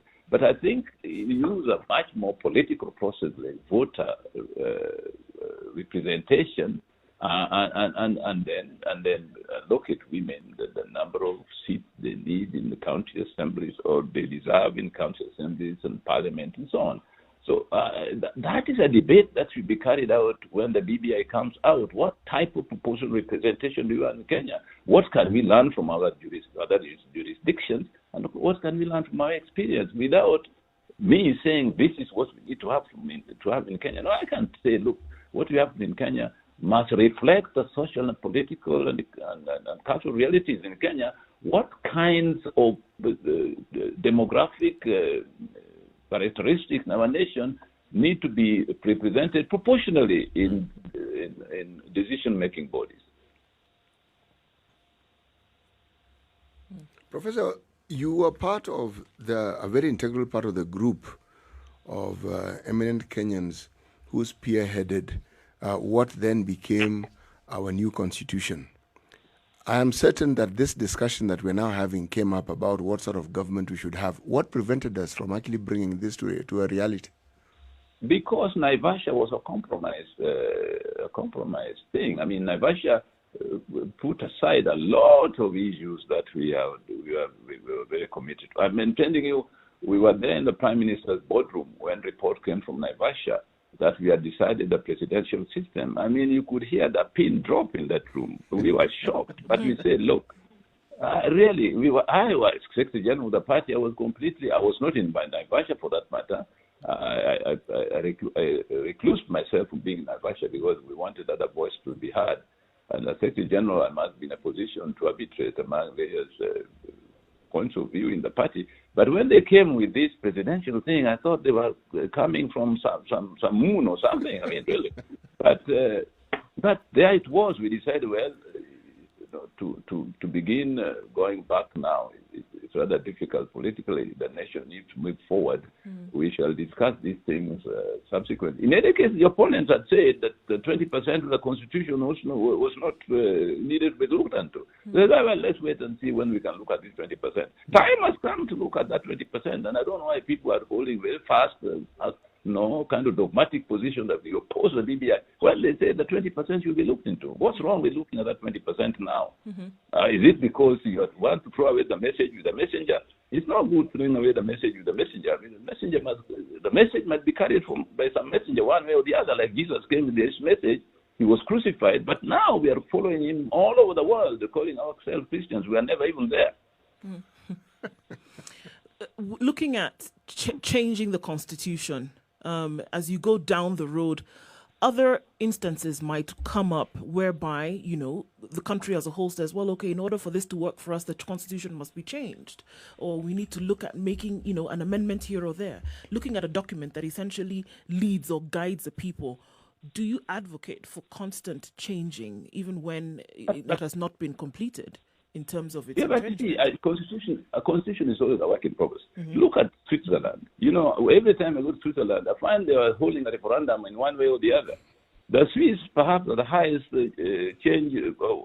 highest holding of referendum per capita in the world. You know, I mean, look, just look at the history of every country. I mean, the constitution are not there like Kitnikai. They don't move. No, they move with history. Even the British, you remember, they entered the EU. Recently, they voted to get out of it. I mean, it was not easy, but history changes, and you know, the constitution of nations and the political institutions which govern nations change over time. And one just needs to reasonably look at the reason being given for the need for that change and discuss it agnostically. There are those that argue, Prof, that the clamor to make amendments to the Constitution is the failure or reluctance by the political class to implement some sections of the current Constitution. If you look at our current Constitution, if you were to grade our implementation, how would you rate it? 0 being very bad and 10 being very good. By the way, the political class is not a homogeneous class. The political class is a divided class in all kinds of ways. So the phrase "the political class" sometimes is also very vague. By the way, you know, Kenyans like, you know, a phrase comes up and they cling to it as if it is immutable. You know, politicians, yes, that's a word I can respect. Politicians, yes, in various shades and descriptions, do not want certain sections of the Constitution to be implemented in full. And they have selfish reasons. And you have to look at, for example, the 15%, which is a very little percentage. You know, why is it that it should take 3 months in Parliament for it to be decided upon? Why? When you know that those 3 months that they pass, people are suffering on the ground, the services not being delivered. The county governments don't have the weapon to deliver those services. Any human being would say, look, these are our people, they vote for us, let's do this thing quickly so that they can have it. No. But the same politicians we're talking about will haggle over it for all kinds of reasons until cows come home.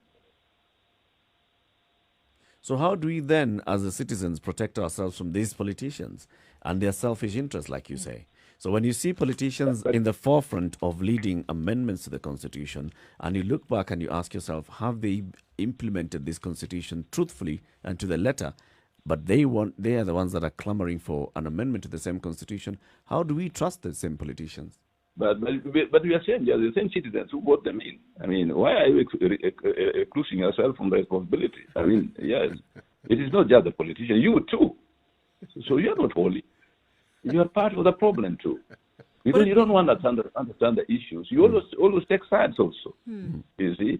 So we must get involved in this all together, you know. There must be a genuine national debate and responsible debate over the issues. Look, that's why if you know that the cake is too small to be eaten, find ways of baking it, make it bigger. I'll give you a proposal, for example. We know today that the historical reliance on growing our economies through the export of raw materials cannot work. The cake cannot be grown using that economic mode of development. We know today that when we gave up import substitution industrialization in the 80s because of pressure from the World Bank and the Bretton Woods institution, we did a mistake. We know today that if we do not have effective infrastructure in our nation, we cannot have proper economic integration and growth. We know that today. We must make decision, one, to build our infrastructure first, forward. Secondly, to restructure our economy to make sure that we export manufactured goods. We make effective use of export processing zones, special economic zones that are being established to grow our economy.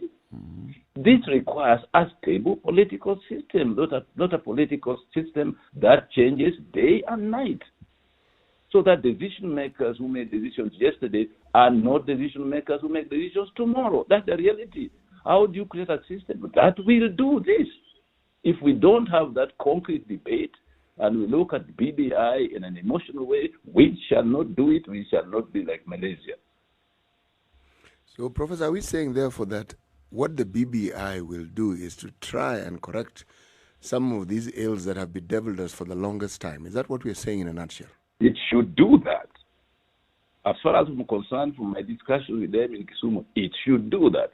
I'm waiting for that document to see how it does that. But I know for certain that what President Kenyatta is doing now in Kenya is exactly what Eisenhower did in the U.S. after the Second World War. He learned from the Germans that the Autobahn is a good thing for the U.S. He went to the U.S. and made it interstate highways. Whatever he called it, it could have called it Autobahn, but he didn't want to use that German word. He used English word, interstate highways. We need those kind of highways here in Kenya today as early as yesterday. We need infrastructure that will make it possible for our economy to grow. If Uhuru Kenyatta can do it, let him do it. If somebody else comes in and do it, let him do it in a political system that is stable. That doesn't matter who is on top, but that will continue the economic model that will grow this economy and help our people. If we look at some of the proposals, the political proposals that have been discussed very many times, creation of several posts at the national level so that you enhance cohesion. This is, saying if we want a parliamentary system, then you have a prime minister, whether powerful or not, then you have a couple of deputies. But this brings in the wider representation of various regions in the country. Is this one of those things that you would advocate for as creation of a stable system? If it is indeed, it can do that, why not? I mean, why did the French have a president and a prime minister? Why did the British decide to retain feudalism in terms of the Queen, though they were a democratic state? Why? If you look, just read Shakespearean plays. The idea of democracy occurred to Shakespeare 400 years before democracy came. But Shakespeare was at the same time a loving citizen of feudalism, because he saw feudalism in Britain, not the feudal economic system, the political feudalism, maintaining the kingship as a unitary factor for the British people. And so, contrary to what you may think, Britain is a parliamentary democracy, but with a queen. If you went and told the British abolish the queenship, they would say no. It's a center of cohesion of the British people. So we must find out where our center of cohesion is going to be when we have been lacking this cohesion since independence. If we cannot hold that debate, we are foolish. Come up with your proposal. What is going to be the center of cohesion of this nation? My proposal was that we have a parliamentary system. That proposal of mine doesn't seem to be acceptable. I'm not God. So if another proposal can come which will create national cohesion, I'll be happy. Because I want national cohesion that will make economic policies be stable over time. Development does not take place in 2 or 3 years. Just read David Lande's book, Development of Industrialization in the Western World. Do you think then And it is... by the way, the version of that book, As you say that, then I must ask you, then is economic development then a prerequisite then for political stability as we look at it in this country, and based on the things that you've said now, and then now putting together with the BBI and the proposals that are being made, is it necessary for any country then that wants to move forward to achieve then this economic development before you then start to look at political stability? No. It's not a linear process, by the way. It's not a linear process. First economic development, then the democracy. No. It doesn't happen like that. You only need to read the latest book by 2 Harvard professors, The Wealth and Poverty of Nations, Why Some Are So Poor and Some Are So Rich. And you realize that it's not a linear process. They occur concurrently, by the way. One reinforces the other. Prof, as we come to the conclusion of this, and you're talking about, taking advantage of what we have, developing and going forward, Kisumu went and bid and is set to host an Pan-African conference next year. This is the Afri-Cities Conference. Tell us about that. Yeah, the Afri-Cities Conference, Afri-Cities, comes from the Union of African Local Governments and Cities of Africa that was established about 20 years ago. Afro-Cities were held in Nairobi in 2006, and since then it has been held in various African capitals. This is now the 9th edition, as they call it, the one in Kisumu. In other words, it has been held 8 times before every 3 years, and this time we held one in Marrakesh 2018, I think. And now we are going to hold this one in Kisumu in November 2021. When we were in Marrakesh, the discussion was that, look, so far Afro-Cities conferences have been held in major African cities, the capitals, Johannesburg, Nairobi, Cairo, and so on. This time, we should hold it in what I call intermediary cities, cities that are coming up, maybe about 1.5 million people, 2 million people, 3 million people, but cities which in the next 50 years will have 15 or 20 million people, like Lagos and all. These are the future metropolises, big metropolis in Africa. Let's have Afro-Cities this time in a city like that. Let's see what the problems of urbanization that face those cities. Let us make sure that these cities don't catch the Bombay flu. You know, the Bombay flu is when Bombay grew very big and then they realized they wanted subways and so on. It was very difficult to build the subways because people had built houses and shops everywhere. So it becomes very expensive.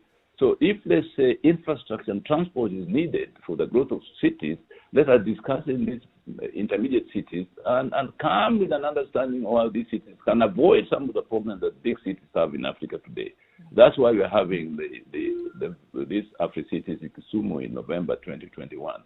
And the theme is the future of African city, discussing various aspects of development of these future African cities like Kisumu. Now, if you come to Kisumu, you'll find that we are very busy trying to improve our infrastructure. We are very busy trying to attract investment in the hospitality industry because we shall need hotels, Airbnbs, and so on. So if you have some money, put it in Kisumu today so that you can reap the benefits of our cities. And we shall invite not only all our county governments, but we shall also invite traditional rulers like Nabongo Mumia and Cheke and so on, because those are forms of local government in cultural life in our society. Asante Sana, thank you very much for speaking to us today. And as we wait for this report by the BBI task force to be handed over to the two principals and then it's then shared publicly, what would you like to see, or what would you like to tell people as they wait for this report? I think as it's bad English. I would say the following: that Kenyans should embrace this report and debate it.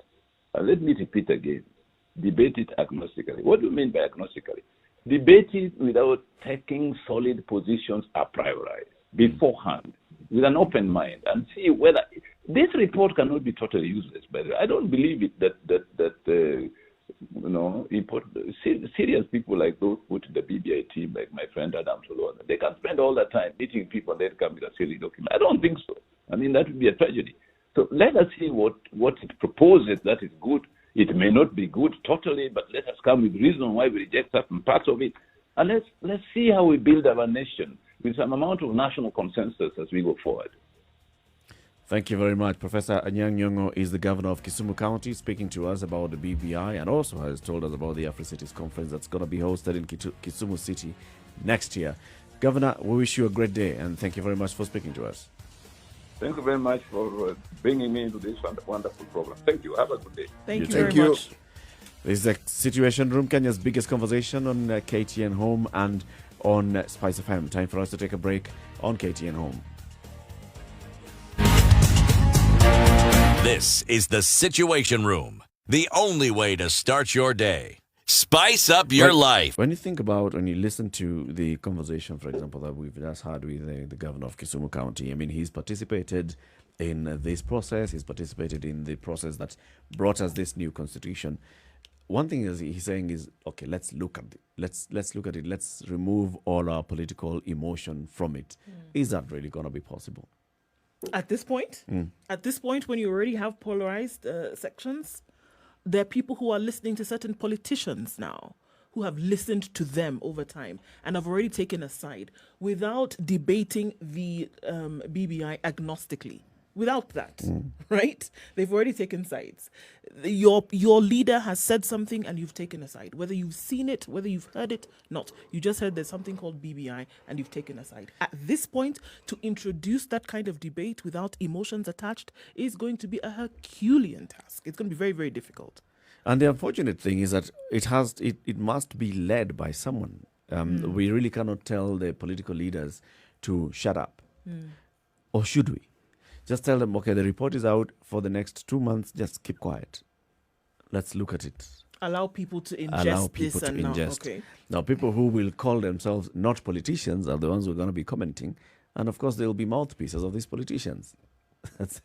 You know, there's something that the good professor mentioned. And he said, you see, when you talk about the good and the bad of a document such as the BBI or a process, and you feel that it perhaps does not meet what you may think to be the standard it should, propose an alternative.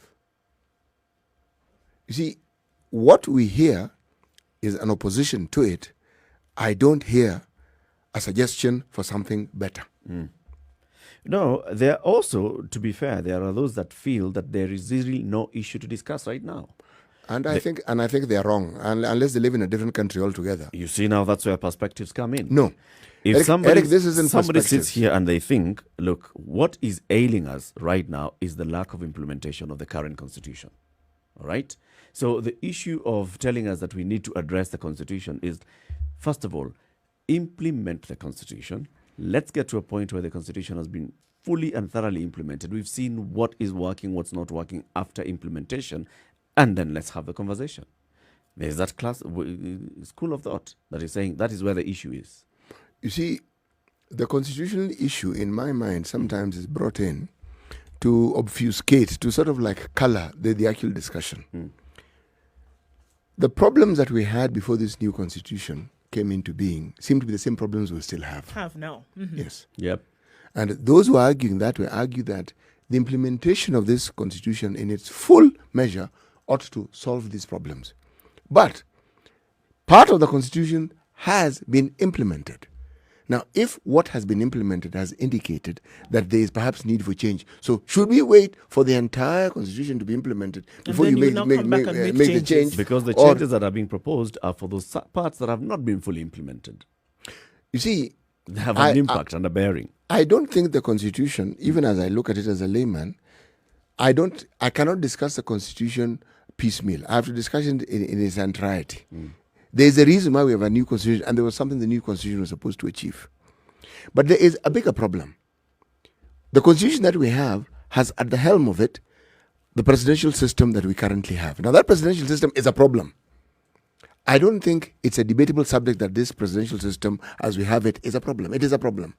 Now, if what is being proposed to bring about changes to ensure that that problem is lessened, if I opposed it, then I would say what I would propose is this.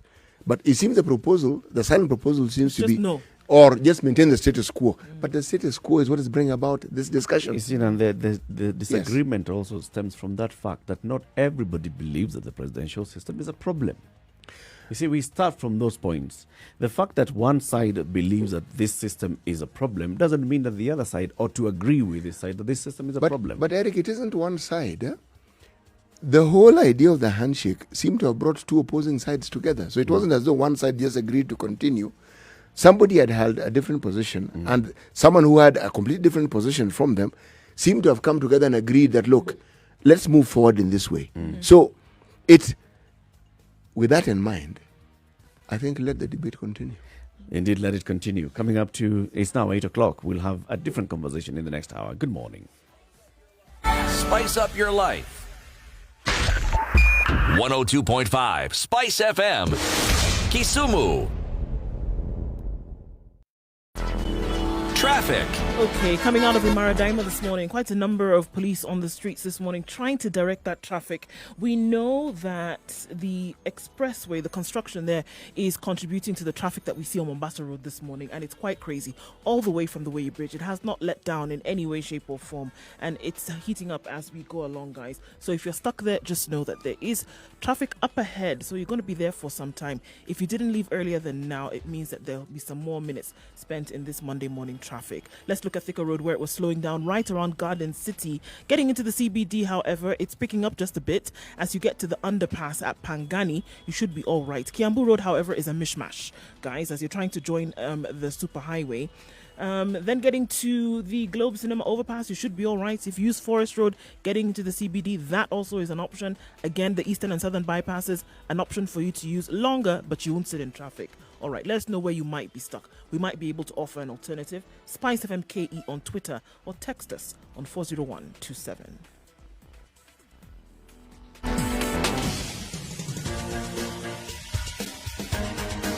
This is The Situation of hard-hitting political commentary and penetrating insights about the state of the nation. This is a talk radio experience like no other. The Situation Room, a place for hard truths, debates, and elevated conversations. The Situation Room, witty, political, engaging, deep, controversial. In the room, we have C.T. Muga, researcher, academic, seasoned political observer, a fountain of wisdom in these politically uncertain times. Nduh Okoh, Nigerian by birth, Kenyan by choice, communications expert, Pan-Africanist, a truth seeker and believer in people power, and Eric Latiff, agent provocateur, the man in the chair, seasoned journalist, news hound, a man who believes in punching up, not down.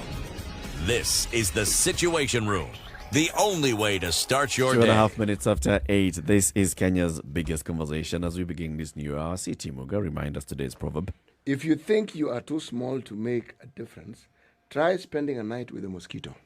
If you think you're too small to make a difference, try spending a night with a mosquito. Utajua. You'll be knowing. All right, so let's shift the conversation now and look at the impact of COVID-19 on the economic status of the country. So a poll company called Trends and Insights for Africa, TIFA, released a report yesterday which is looking at personal income status, that's income, employment, and access to government assistance for various people around this time, especially after COVID-19.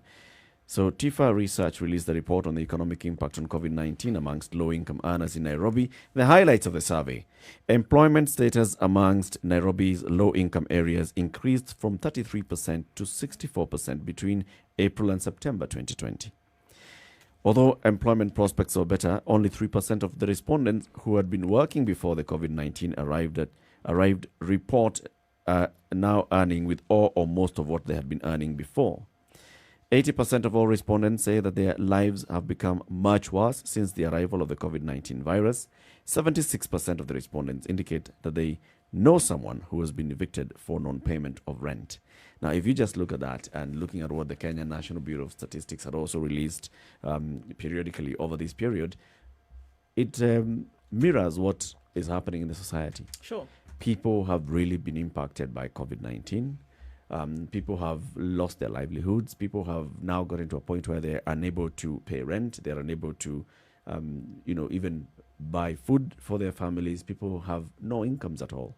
What does this mean? Well, I mean, it looks definitely looks like you're staring down the barrel of a gun. Then when it comes to what you're going to be able to do in the future to pick yourself up, right?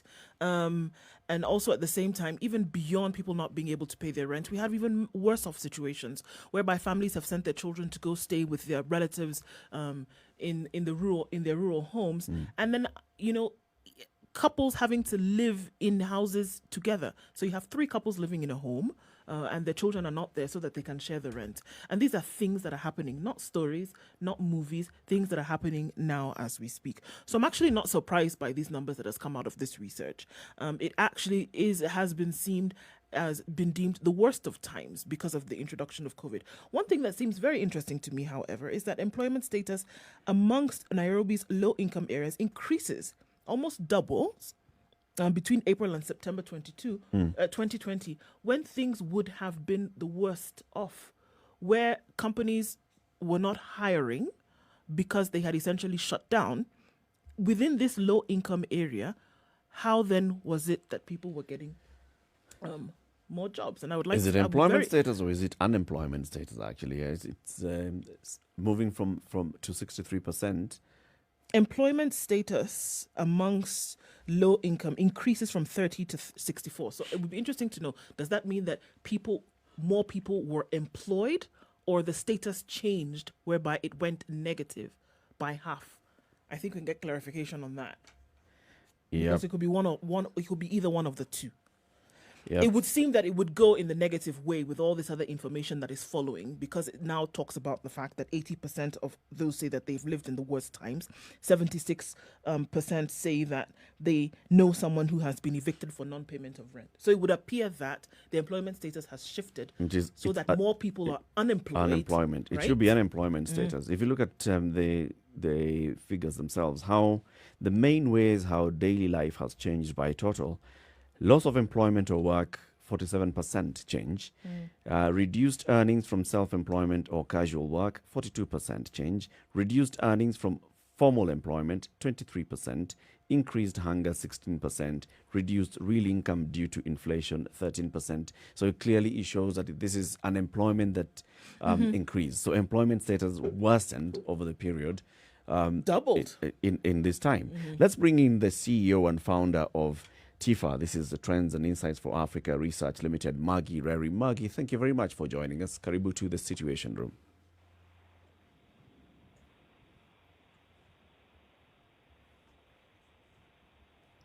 Maggie's on the line. All right, so as we get Maggie on the line, we'll be able to speak to her shortly. So we want to understand exactly what this means, what the trends would therefore imply. If you look at this, they only conducted this research in the low-income areas of Nairobi.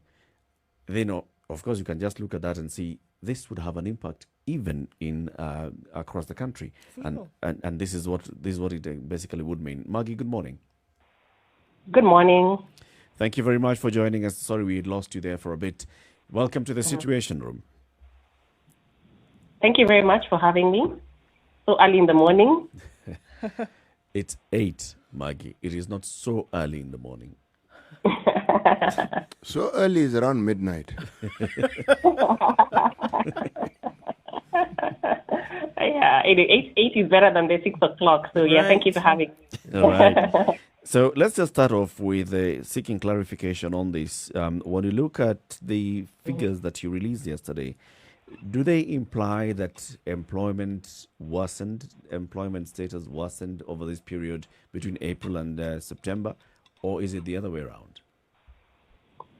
Okay, so when we did this study in April, as the study shows, we had about 34% of people living in the low-income areas who do not have living income. Now, of course, the report says there's been an increase, but when you look at the data further, you actually see that the increase are amongst the people who are employed or are working part-time. But the people who are employed and working full-time, the number is 7%. The people who are employed but working part-time is 57%. So if you add the two, that's how you get the 64%. Meaning, although they're working part-time and they're not really earning what they should earn if they're working the full week or the full day. So although the statistics show there's been an improvement, in their pockets, not necessarily so. It just means that maybe over time, they can begin to work more full-time. Okay, so that means because of then, from what you found, that then because of the entrance of COVID, then people's employment was reduced. So they were working fewer hours and obviously earning less, and also some were not working at all. Yeah, okay, so let's talk about April. People were not working at all, and they were not working fewer hours. But now people are working more, but not necessarily many hours. So what does that mean? That their income levels have improved? Because if somebody was not working at all and not even working few hours, and now they are working at least somewhat, then their income levels have improved. of course, their income levels have improved, but the question is, to what extent?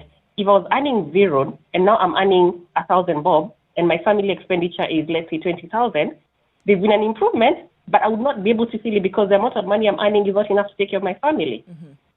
So I was actually telling people yesterday, we should not start celebrating that the employment levels have gone up. The question is, if you're employed, how much are you earning? And is whatever you're earning enough to allow you to meet your daily expenses? And the answer is no. There's this little question of meeting daily expenses. Now, are we looking at it from what the daily expenses were before COVID? Are we looking at it from the point of view that maybe somebody has scaled it down because of COVID? What are we looking at? Okay, so when we look at the research, we look at the areas that they feel that they need money for, or priority areas. And the sense is that even though they are earning money, they don't have enough money for food, they don't have enough money for rent. And now we have this complication that has come up where the kids have to go back to school. They don't have money then to, finance the going back to school. So we're not talking about meeting the expenses per se. It's meeting the expenses as they come along. And the priority right now is hunger, education, and paying rent, which they are not able to meet those expenses. Okay. Now, as we see it now, I mean, looking at those numbers, what should this information be used to decide on? I mean, it's clearly not just for you to know that people earned less, and I think that was known across the country. But what should this information or this data then fuel? What should it inform? Let me talk about, let's start from a historical perspective. We're coming from a situation where the COVID restrictions put in place by the Ministry of Health was restricting movement, economic activity, people being able to get jobs, being able to open shops long enough. Some of these people who we see in our data are casual workers. They either work in the hotel industry, they work in the entertainment industry, and those institutions had been closed. With the easing of the restrictions, of course now there's some sort of return to work, and that is helping the low-income earners. Now, moving forward, what should it be informed? There's been a debate, and I was watching news last night, where the CS of Education was saying if Kenyans don't, if they continue to disregard the social distancing rules, then we're going to get to a position where the restrictions will come back. But not if the restrictions come back, then it means that the low-income earners, and even a lot of Kenyans, will not be able to earn a living and will go back to where we are. So I would suggest that this data is looked at, we just ease the restrictions slightly, and already there's an improvement on the personal economic status of the respondents we're talking to. If only we could ease a bit more, of course, with responsibility, then we can see that their livelihoods will begin to improve. What more is this that would classify as easing the restrictions more? I mean, looking at it practically, what more is required from the government? Okay, that's a really, really, really big question. And what I would like to say is that what we're seeing in our data is that the low-income earners are appreciating the fact that there's this initiative called Kazi Mtaani, and they've got quite a number of young people working under that. So what that has done is provided an opportunity for them to earn a living. Whether that is a sustainable approach to ensuring people earn a living, that's debatable. Now, that's one. The second thing is that the government a few months ago issued some sort of economic stimulus, and a lot of things were suggested. But the question is, have they trickled down to the ordinary Mwananchi? And the answer is no. So we have these big macro policies, things that you're saying we're going to help the ordinary Mwananchi business people be able to access or tap into funds. But the reality is that money takes a long time to trickle. So moving forward would be how to ensure that the money that is being given out by government or by the World Bank as aid to stimulate the economy is actually felt. I'm not an economist. I'll probably say that question should go to an economist in terms of how. So again, looking at the figures that you've released, they're showing people who have said they are facing serious difficulty in meeting their daily needs. It is even including payment of rent and such. When you are talking to the people and asking them what exactly it means, how are you framing the question? Were you asking, are you able to pay rent now? Or are you asking, are you facing difficulty in paying rent, or have you paid rent? Okay, so usually this is what you call a spontaneous response question. Spontaneous means that you don't want to prompt the respondent, because when you prompt, they could say, oh, yeah, that is happening to me. So what we do is that it's a spontaneous response. And we just generally ask people, since COVID-19 arrived into this country, how has your daily life changed? So we put the positive on one side and the negative on one side. To be honest, for this particular study, the way their daily lives have changed has been negative. And that's why you see mentions such as, I have lost employment, I've lost the earnings I used to earn, there's increased hunger, and so on. So this is spontaneous, mentioned as per the respondent's experience. When you commission these studies, when you commission this research, I obviously want to believe that there is an agenda behind it, and not in a negative way. But what is the goal? What is the overall point or purpose of commissioning such a study? Why would you do this in COVID times? What will you see? That's a very interesting question. So we don't do research for the sake of research. So what we're currently doing is that the first starting point, or the starting point when you do a research, is to create awareness. When you've created awareness about an issue, then there can be what you call debate and discussion. So by us releasing it to the media and all that, we've created awareness.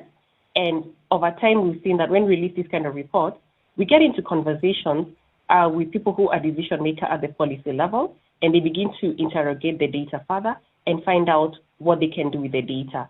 The data is also being used to evaluate some of the programs that have been put in place to see whether they're effective or not. We've had conversations with quite a number of people in government and in the NGO sector saying, you know what, we put this in place and we can see it's working. Let me give you an example.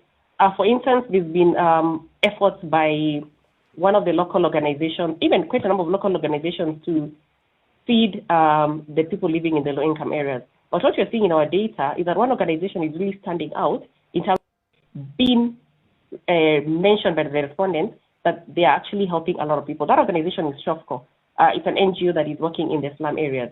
So what we are seeing is that a lot of organizations are then giving money through that organization, and this report is showing that they are being able to reach the low-income earners. Now, that's the immediate and short-term view. But in the long term, this data can then begin to say, you know what, if we ever to have such a crisis in Kenya again, what do? We know that the low-income earners will have the following challenges. What are the mechanisms that we can put in place to ensure that they are insulated from this kind of shock? So it's evaluation. It is checking whether what organizations are doing is having an impact, and also beginning to plan for policy for the future. Does something need to happen for such data collection then to be commissioned? Does something like COVID need to happen first? Does something like, a disaster, quote unquote, need to happen before something like this happens? Or is it regular information that can be collected, then can be used as informative data across the country, whether in public or private?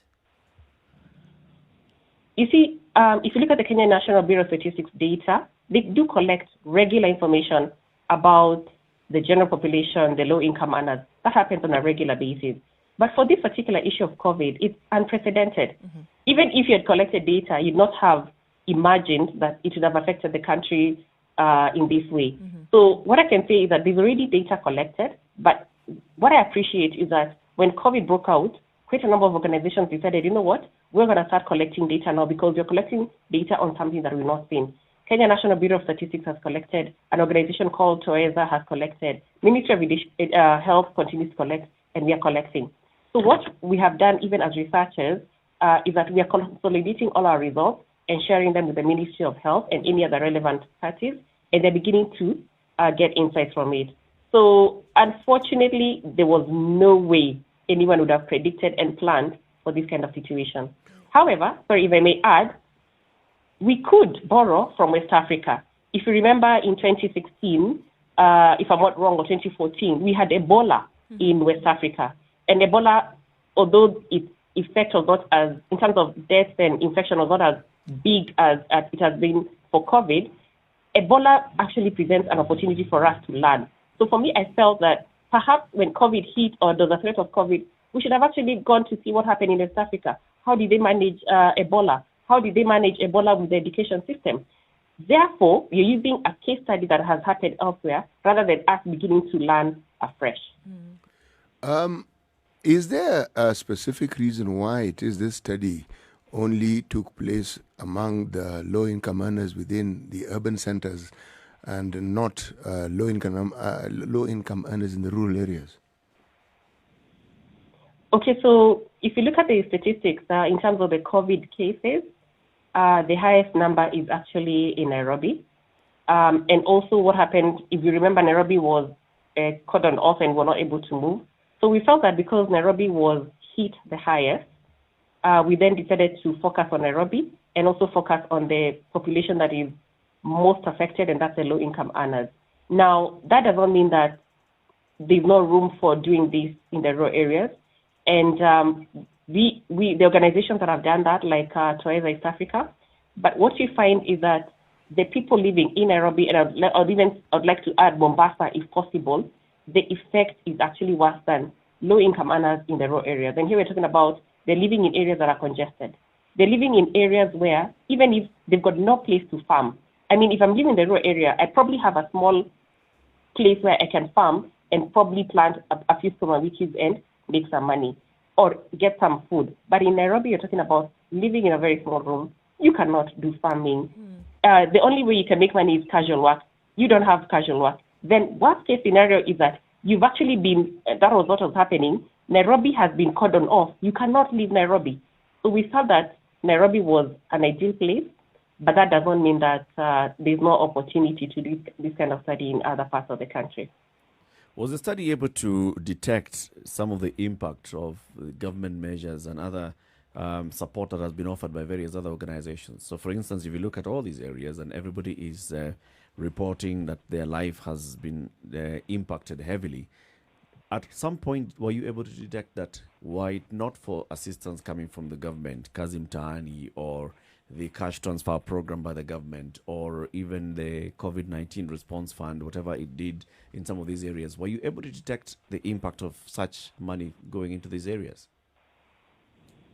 Okay, so if you look at our data, we asked people whether they've received any assistance, and we're finding that about 17% have received cash, 15% have received relief food, 20% received masks.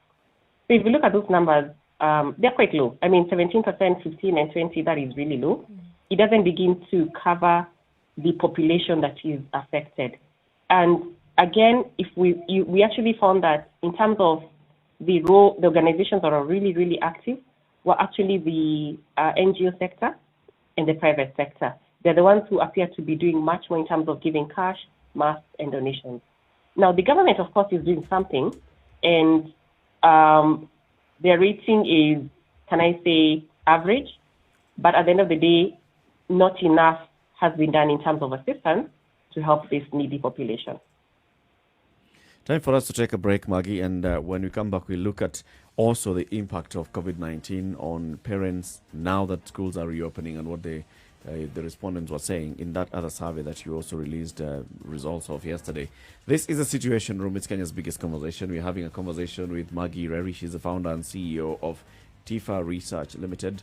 And it's 24 minutes after 8. Time for us to take a break. We'll be back on KTN Home, on Spice FM, and online. This is the Situation Room, the only way to start your day. Spice up your life.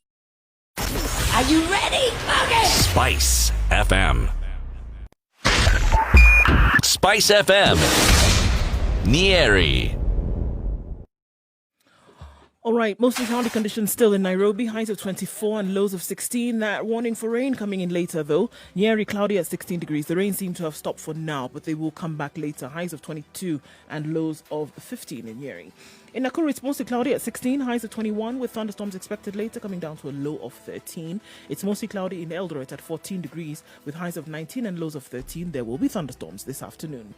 It'll be rainy in Kisumu this afternoon, highs of 26 and lows of 19. Mostly cloudy at the moment at 22.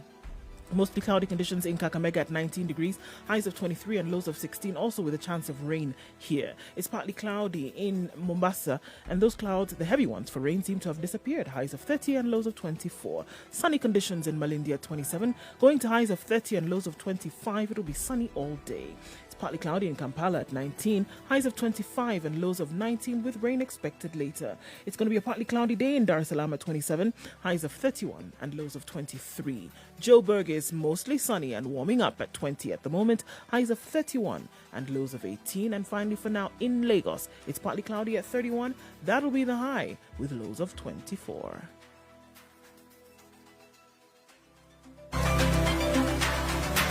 Spice FM. Spice up your life. Okay, guys, it's Thick Jam on the Thika Road this morning. Use Juja Road if you're going to town. That's an alternative that's been offered up. The route is smooth all the way till Ngara. So if you're going to stick on the highway, you're going to be there for some time. All right, the underpass is also providing some drama this morning, and that's at the Pangani underpass. That's at the underpass, or rather the overpass at the Globe Cinema, so be careful there. Serious accident at Donholm this morning, unfortunately fatal for one person. So if you're approaching that area, please be careful, guys. It's looking like a crazy Monday, manic in some cases. On Mombasa Road, as you're getting into the CBD, you're going to get it to the Nyayo Stadium roundabout, and you're going to be stuck on Uhuru Highway for some time as you approach the CBD, and then go towards Westlands. So this is what we're seeing this morning. It's crazy all the way from Lolongo on Mombasa Road, Thika Road, and we are seeing some traffic on Langata Road as well. Spice FM KE, that's how to get to us on Twitter, or text us on 40127.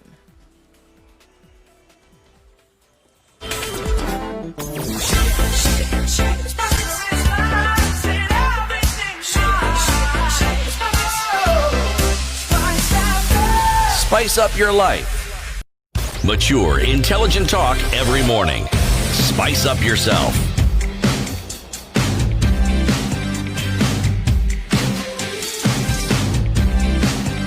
Mornings done right. 94.4 Spice FM. After 8, the conversation continues right here on Spice FM in Nairobi, Mombasa, Kisumu, Nakuru, Eldoret, Nyeri, Malindi, and worldwide on spicefm.co.ke. We're also live for the next half hour on KTN Home as well. Joining us on the line this morning is Maggie Ireri, founder and CEO of Tifa Research. We're looking at results that were released yesterday after some survey that was conducted by the organization. Some of the questions coming in, Nduh. Sure. Okay. So, I mean, Maggie, as we even go towards the education now and look at the research that was done concerning that and what we've talked about previously, all of this seems to definitely rallying around COVID-19. However, looking at education, we've had a conversation in this room and we thought that, as schools open, the two big fears for parents were that, number one, they didn't want their children to contract COVID as they sent them back. But it seemed like the economic issue was a bigger one, that parents just didn't have money to send their children back to school for paying school fees. But with this research that has been done and what you've seen is that 70% of households in Nairobi's low-income areas fear that their children would contract the coronavirus in school. Now, is this a reason then for not sending them back to school, or is it a fear that they then sit with? Okay, so if you look at the current situation, parents are being asked to send their kids back to school without very clear measures about how their kids will be protected. Now, if you were to go to the low-income areas and you look at the sizes of the classrooms, I've been to one of the schools and you find there are 72 children, 80 children in one class. And they're sitting so close to each other. And the question is there any social distance? Is it possible to actually contain the spread of the virus should there be an outbreak in the school? And the issue here is not necessarily economic. The issue here is health. If my child goes to school and they get the virus, they could bring it to our household. Mm-hmm. I live in a low-income area, and you know how the low-income areas are. Houses are next to each other. In fact, the level of interaction is really high. Now, if I get sick and my family gets sick, who's going to pay for the bills? And we've seen the kind of expenses that the COVID treatment is taking. So it begins with a fear of the disease, but eventually the implication is actually personal economic status. Who will pay for this? And if I am not able to work or I have to be at home for 14 days, how will I be able to earn a living? And the question is no. I'm a casual worker. I'm not reported to work for 14 days. Who will then pay for the bills in this house? So that's what we are seeing as a resistance to the schools reopening and the kids going back to school. When we see that 70% of the households in these low-income areas in Nairobi with school-age children fear that their children would contract the virus when they return to school, how was this question framed? Okay, so basically, we asked, I'm just trying to get the question 1 minute so I can read it for you. So the question is, when your child goes back to school, are you worried that they may get infected by the virus? And the question was a yes-no response. And also, just to add, in addition to asking about the child, we also asked about the parents and say, generally speaking, are you worried about contracting the virus? And you can see that there's a higher concern for their children getting the virus, which is 70%, than personal. Personal meaning me as a parent, which is about 44%.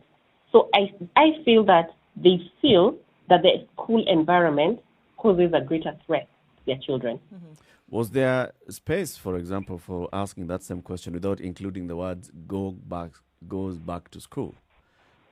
What I'm asking is it possible that they have the same fear whether the child is going to school or not? Because if you ask me, even if you ask me today, when your child goes back to school, do you fear that they could contract coronavirus? And is yes or no? Of course, I'm going to say yes. I don't see how many parents would really say, no, I have no fear. There has to be something else that would drive somebody to say, I have no fear. So is it about the school environment that is increasing the fear, or is it just the question is, do you fear that your child could get COVID-19? I believe that is definitely the school environment, because right now, when we've been asking this question about whether we've been asking the question about whether there's a risk, whether you're personally concerned about getting the virus, you as a parent, the numbers have been going down. Because over time, people are, and this has happened across the country, people are feeling that maybe this virus thing is not serious.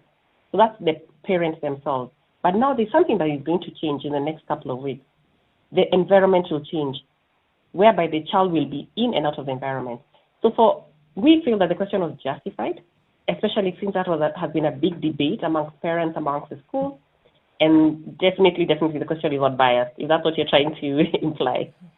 Did you have a follow-up question in terms of a why, or was it just left at the yes or no?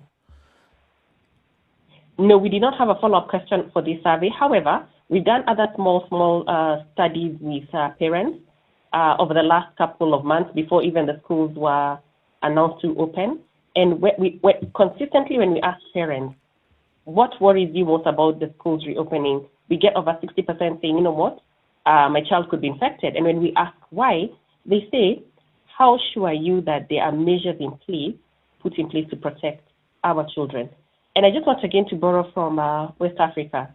When the schools reopened after Ebola, there was a whole conversation about safety measures. You had a very clear indication that all the schools were inspected to ensure that they had the COVID measures, like somewhere to where they could clean their hands, enough toilets, especially in the rural areas. Even above that, they did training for the teachers. There was evidence that the teachers had been trained to deal with the COVID measures and ensuring that if there's something to happen to the school, the child will be taken care of.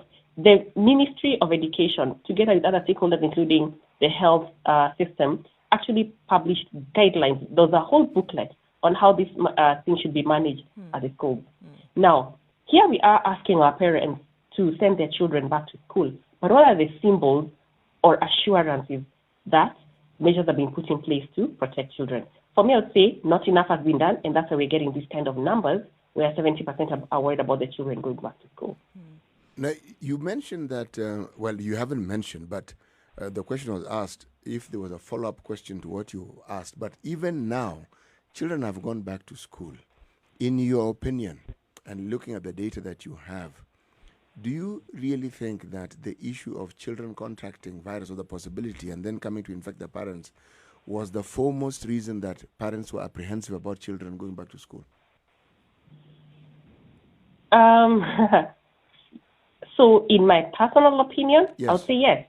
And they say our survey captures perceptions. Now, perceptions may not be reality, but if I perceive something, then I act based on my perception. So I'll say yes. How long before the school's reopening was this question asked? Okay, so if you look at, we did this study in September, 24th September to 2nd of October, which was just basically less than 20 days ago. So it was quite recent. So it was actually at the height of the conversation that schools are going to reopen and schools are going to reopen soon. Yes. Is it also possible that what would also inform this perception is, how am I going to put this? The fact that it's an environment that you as a parent have no control of. So that whole inherent fear of, as a parent, I'm sending my child to an environment that I have no control of. When they're at home, I have absolute control of it, and therefore I have less fear because I know they're playing with mtoto wa so and so and mtoto wa so and so, and they're playing out there. Because the fact of the matter is that these children are not locked up; they are playing within these neighborhoods. Could that be one of the reasons that would also influence this perception? Yeah, I agree with you. That is one of the reasons, and also we're living in a global economy. We are following news about what is happening in other countries. There have been situations where schools have been opened and the virus surge increases. So definitely information from other countries, lack of control of your current environment is a big concern. I have even interacted with parents who, I think for the last 4 to 6 months, have sanitized the kind of environment their children live in, who they socialize with, where they play, and all that. Then suddenly, they have to let go. They have to let go and say, you know what, I'm dropping my child to school and let them be. I've also spoken to parents who have said in the last 6 months during COVID, their child has not gotten a flu. And because of when you go to school, kids play with each other. One person could be sick, another is not sick, and they get a flu or an etc. Here is a situation where you're allowing your child to go to school and you don't know how the other child has been managed or other children. So it is an inherent reason to fear the possibility of children going back to school. Now, the question is, in spite of their fear, will they take their kids back to school? And I'd like to say, I think they will, because they don't want their kids sitting at home and they lose out on the curriculum that is being covered and eventually not do very well in the exams. So it's a fear, but I believe that quite a number of people will send their kids back to school, but there will definitely be a percentage, that maybe a small one, that will not. That will not send the bill. So now if you're looking, I mean, just going beyond this, and if you want to analyze it just a little bit more, and you say that, okay, there are those who do it, but do it with a fear. Again, looking at how then this fuels decisions that then are made the top tier of leadership, governments now, to say, all right, this is what parents feel. Do you find it then necessary for that particular stakeholders' information to then be included in the decisions that are being made from what you found out? So let's talk about the school reopening. My understanding is that there was a lot of consultative process that went through. There was a committee that was put in place. It had representatives from private schools, secondary schools, primary schools, and they had a whole conversation and there was a discussion. So I'm sure there was a consultative process. Regardless of the consultative process, we are saying, we parents, or the parents are saying, I know Ministry of Education and all the people who are sitting in that committee, you have the best interest at heart for our children and the education sector. But bottom line is, we are concerned. Now, for me, what I would say is that if only the schools can be reopened, but factor in the sentiments of the parents. And the sentiments of the parents is safety and assurance of safety. And that's it. And remember, if I was to move to another sector, by the time the restaurants opened, there were all measures that were put in place to ensure that they could reopen in a safe way. And the restaurants went out of their way to communicate what they've done, and eventually we've seen people going back in. So the question is, for the schools, exactly what has been done? And it cannot be a blanket assessment. Primary school X, Y, Z. Is there a checklist? Has those checklists been, everything been addressed? Is there a way the parents can come in, because they also have parents association, they come into the school and see, you know what, my child is coming back to this school, but the school administration is assuring us they have actually aligned with the protocols from the Ministry of Education, and here is evidence of them doing that. It might seem like a dumb I question, doubt that is Maggie. happening. Sure, it might seem like a dumb question then, but why is it necessary to go into the details then when it comes to schools to get this information in terms of readiness and preparedness for children to go back? Why is it necessary? But I think it's quite obvious. This is safety of children. For me, I've had conversations with parents, and when you talk about children, the conversation is very, very sensitive.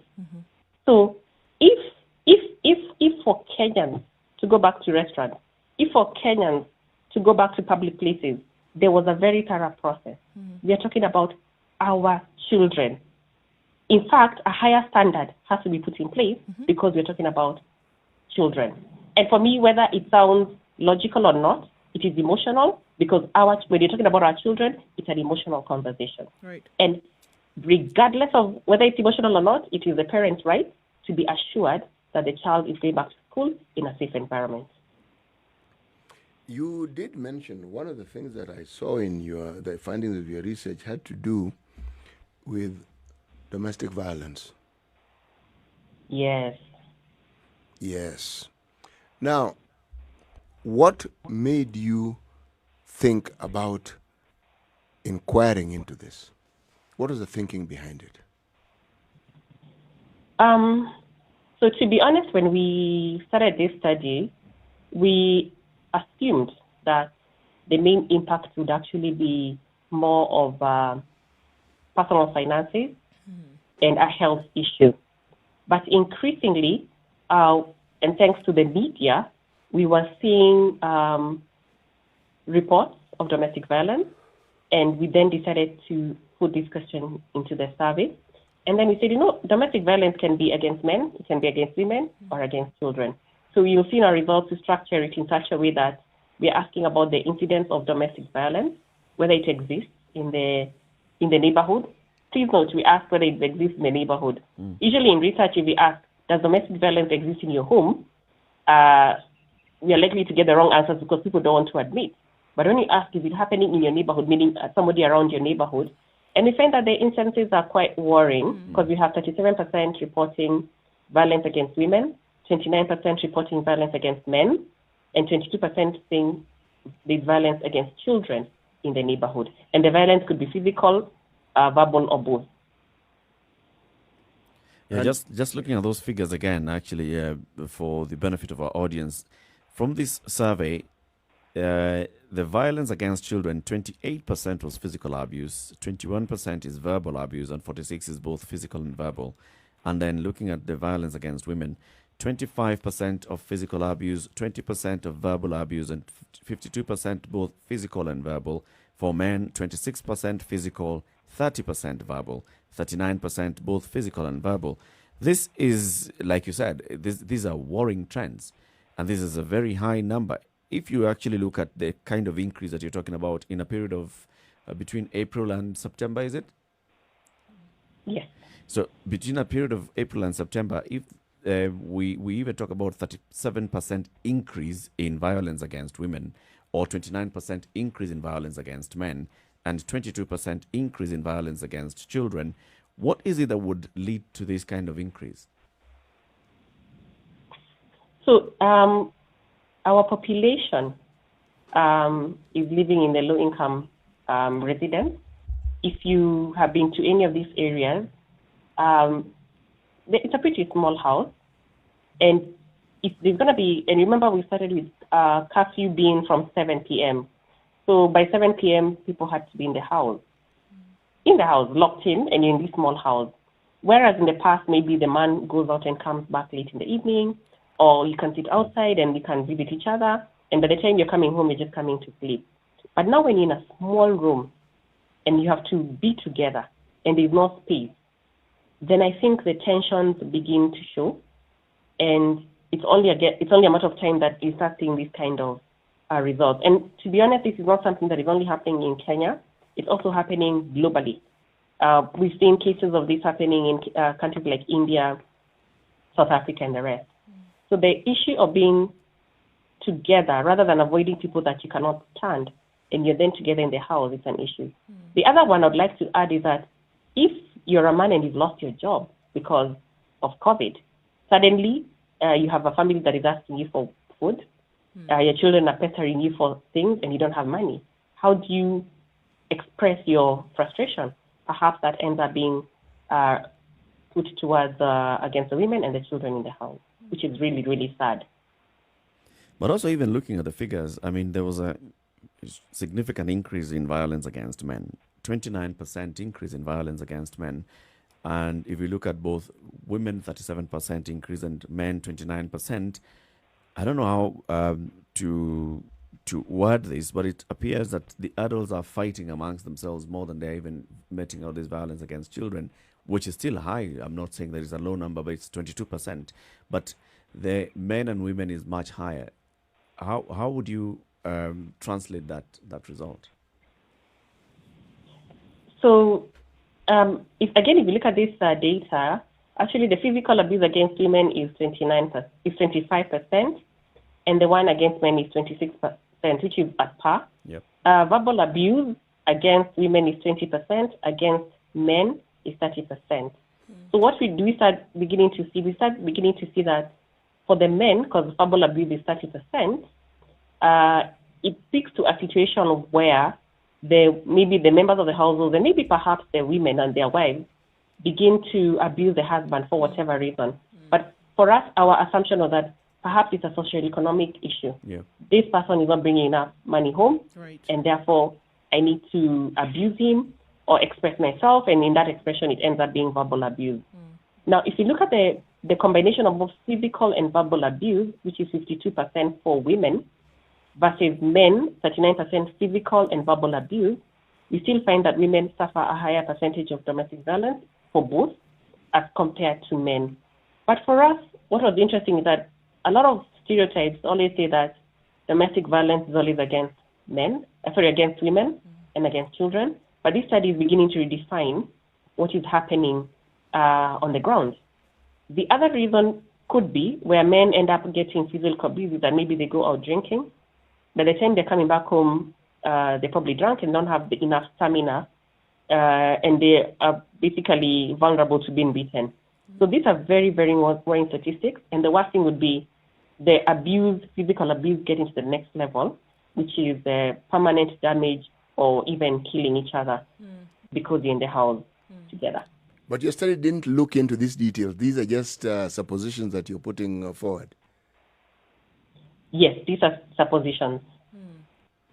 I mean, I'm going back to a few months ago, even before COVID, we saw the calls that had come for, the mental state of the country to be looked into and to provide more psychosocial support from the government across the board. And then we see COVID, and then we see things like this. Again, a place where information then should be able to fuel actions that, government would be able to then take. And I really want to push on that, to ask that, how far do you push? Or how far might you consider pushing when it comes to using this information to really help the country as a whole? I can understand the commercial aspect and how important that is. At the same time, partnering even with governments and partnering with other groups to say, look, we are able to get this information, and you cannot go ahead and start projects, for example. You can't go ahead and, implement policy if you don't have the information. How far would you go to make sure? Because we've talked about so many things now. We've talked about economic status of people, which affects the mind. We've talked about education and the decisions parents are making. We've looked at,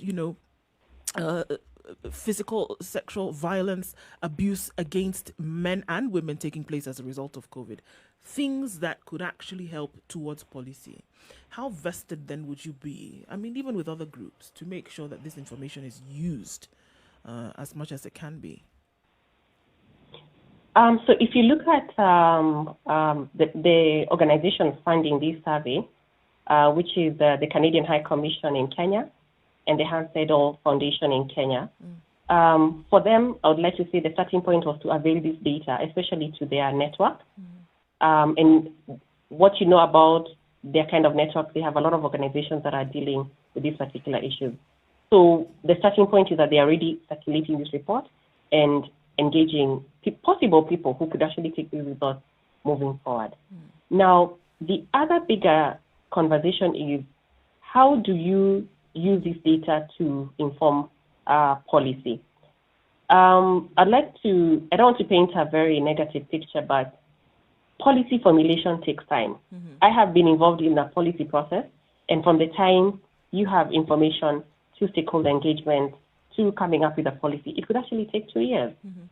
So it is a long journey, but it's a starting point to informing, this data informing some of those initiatives. We are aware that this information has been used by certain organizations to reactivate helplines dealing with domestic violence. What we were informed, I'll not name the organization, is that they had centers within the low-income areas where people would come and complain and about domestic violence in their homes.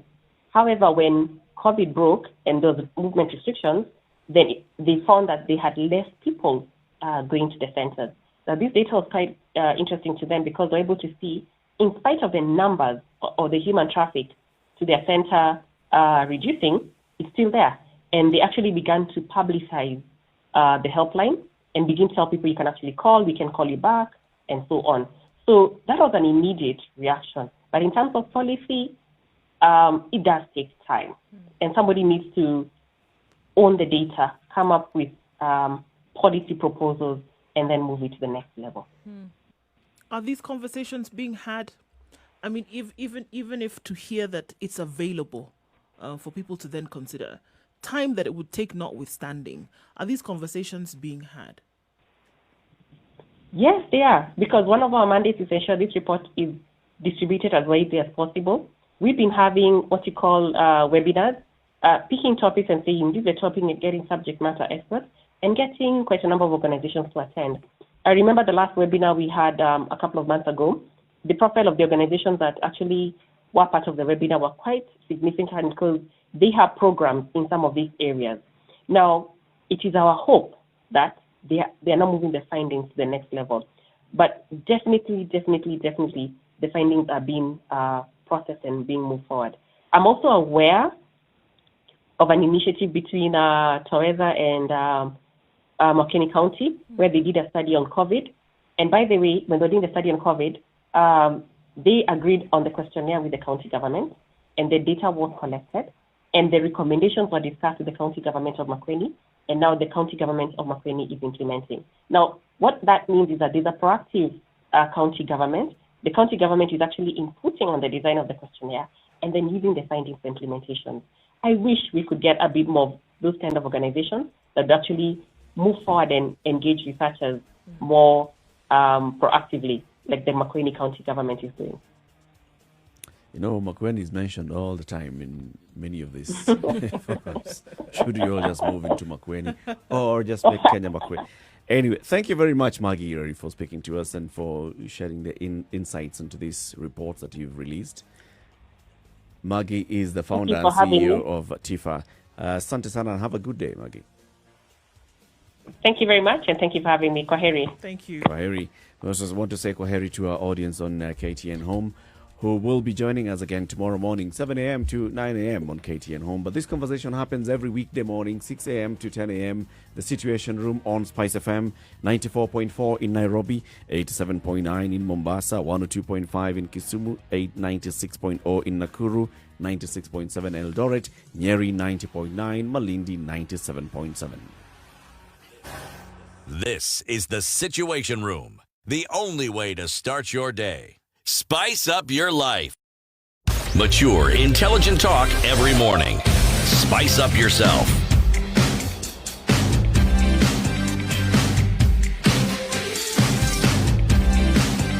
Mornings done right. 94.4 Spice FM. I mean, wouldn't it be very good if policymakers used all this information then to inform what they are creating? I mean, yes, of course, policy formulation will take time, but data is also being collected on a regular basis. KNBS is collecting a lot of data. They can use that and see these are the trends. So create a policy that then addresses the trends, either rides the trend or stops the trend. For sure. I mean, just off the top of my head, I think about what, again, the CS for Education was complaining about months before. And he said, you know what? We have so many universities offering the same courses over and over again in across counties in the country. Why can't we merge? And then I think to myself, there are organizations who have collected this research, who've collated this data, who know for a fact that these are the courses that would invite job employment in the future. These are the courses that would be good for entrepreneurship and business in the future. Why not then work alongside those? That's just the education sector arm of government that could use this information. So, I mean, I do think that partnerships are very important. Partnerships for development, I think, work. And if you have these arms who are doing this research, why then is the research not being used? Encouraging more and more organizations to use this, I think, is absolutely important. But remember, the government understands this, and that's why there's an entire department called the Kenya National Bureau of Statistics, which has a clear mandate to collect all this data, collect a household income survey, do all this, and put it all together so that informs policy, that informs law, that informs taxation and budget-making process going forward. This is an important arm of government. Probably the question would be then, even as we look at, for example, TIFA coming up with a report that's going to be used by a certain organization, are those organizations also looking at other research? Exactly. Would the TIFA research, for example, be in line with the KNBS data? And if they are, then whichever organization is then using this information is using actual information, information that is correlating with other information that has been gathered by other organizations. It's an important aspect of how best to consume this data. Questions always emerge, and we've been asked before, why are you collecting this data? This data is important, but one of the things that I find would have assisted us in consuming this data perhaps more wholesomely is if follow-up questions surrounding these very questions that have been asked were asked. Yes, it is important for you to actually understand the perception that people have, but it's equally important to understand why they have those perceptions. And it's also equally important to understand that when you ask a question, someone will tell you what they think is most acceptable to you. But it's may upon not be their truth. No, not necessarily. But it's upon probing or asking, that's a secondary question, that you actually get to understand the thinking behind it. Yes. The reason why I'm saying this is because, yes, it is true that COVID has been a concern to parents. But the financial implications of students going back to school is a huge consideration for many parents. Yes. Perhaps even huger in many cases than even the possibility of the child getting sick. Yes. Because if someone doesn't have the money or is having challenges, it's real. And if you ask upon further probing you, then you'll be able to tell what is it that was informing that answer that you gave me in the first place. Exactly. Was that answer because of fear of COVID, or were you just saying that thinking that if I say yes, then schools will not be reopened? But the actual reason may not really come out. True. Maybe when this kind of research is conducted for programmatic purposes, if you're conducting a research just to establish how then would the family be ready to reopen, to send their children back to school so that it can inform us on whether to reopen schools, what kind of assistance, then you'd find question 1A, 1B, 1C being implemented. Yes. But if you're just collecting information just for like a spot check of what's happening, you may find it's just the question 1. Actually, you then get the impression that this is more like a survey. Okay, because probably the information from the survey now would lead you to have now a second process where some of these details may be sought. Will come out. Yes. For sure. This conversation continues on Spice FM. Good morning, it's now 9 o'clock.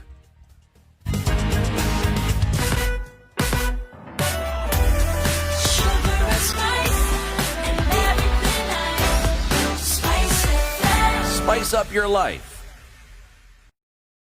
94.4 Spice FM, Nairobi. Okay, so in Gong Road, Traffic. the taxis are seeming to be a menace this morning and driving traffic down Gong Road. Unfortunately, that's not happening, and it's moving very, very slowly as you try to approach the City Mortuary roundabout. Heading then towards Valley Road or down the Great Ngong Road should be then okay thereafter. It's still a bumper-to-bumper situation on Mombasa Road, not looking so good, not looking too slow either.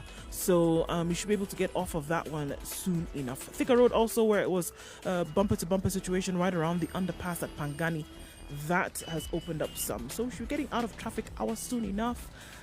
Westlands, Wayaki Way, still looking like a mess a little bit right around Muthiga, but as then you get out of that, you should be okay. So we'll be out of traffic hours soon. It's been a bit crazy this Monday. You get stuck somewhere else further down, let us know. Spice of MKE on Twitter or text us on 40127.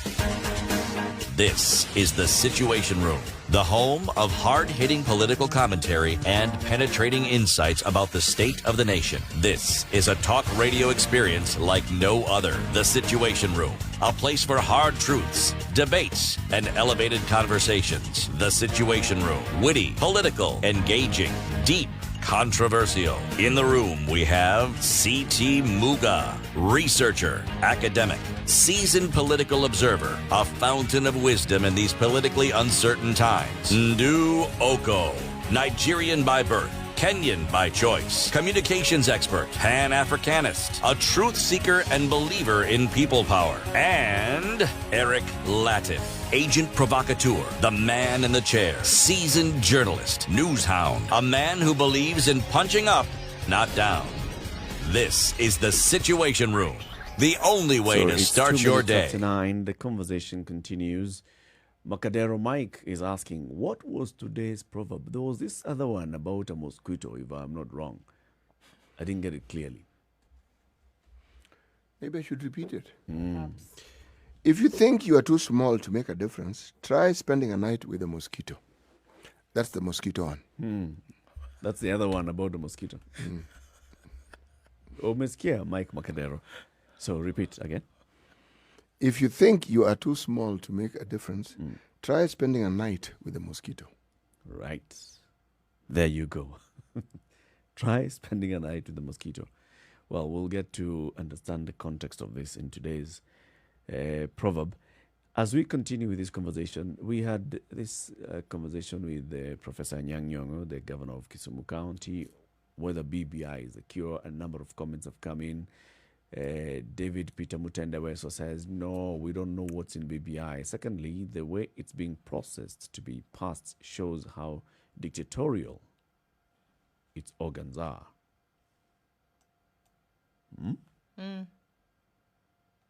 How dictatorial its organs are. And others have just said, City, when you talked about, two came together, it was two people who came together, not two sides. That's according to Julia Kagitugu, who says, you're right, if the Constitution is fully implemented, then maybe those issues being advocated for amendment will dissolve. Some of the questions that are coming in. To answer my question, that is me, Eric, Gamaliel Namalel says, to answer your question, Eric, has the public been consulted? The answer is yes. We saw the team visit all the counties. So that's consultation. You saw the team, so you've been consulted. Well, it shows that it was open. It was open, and people were told in advance where they were going. And people were invited and said they could go there and actually put forth their opinions as to whether everybody who went there managed to have their opinion heard. But those who didn't have the opinion heard presented their memorandums, and there were many. There was more than one way of actually contributing to the discussion. Right. Yes. Or whether that was a sanitation move to then bring in what has already been predetermined in a boardroom is another one that we'll see when the report comes out. Anyway, this report that we're saying, a report was launched, and we already know the contents of that report. It wasn't widely shared in the public. It was just published in a couple of areas here and there. It's contained in the BBI website. We saw it. But in terms of then, is BBI the cure? We need to ask.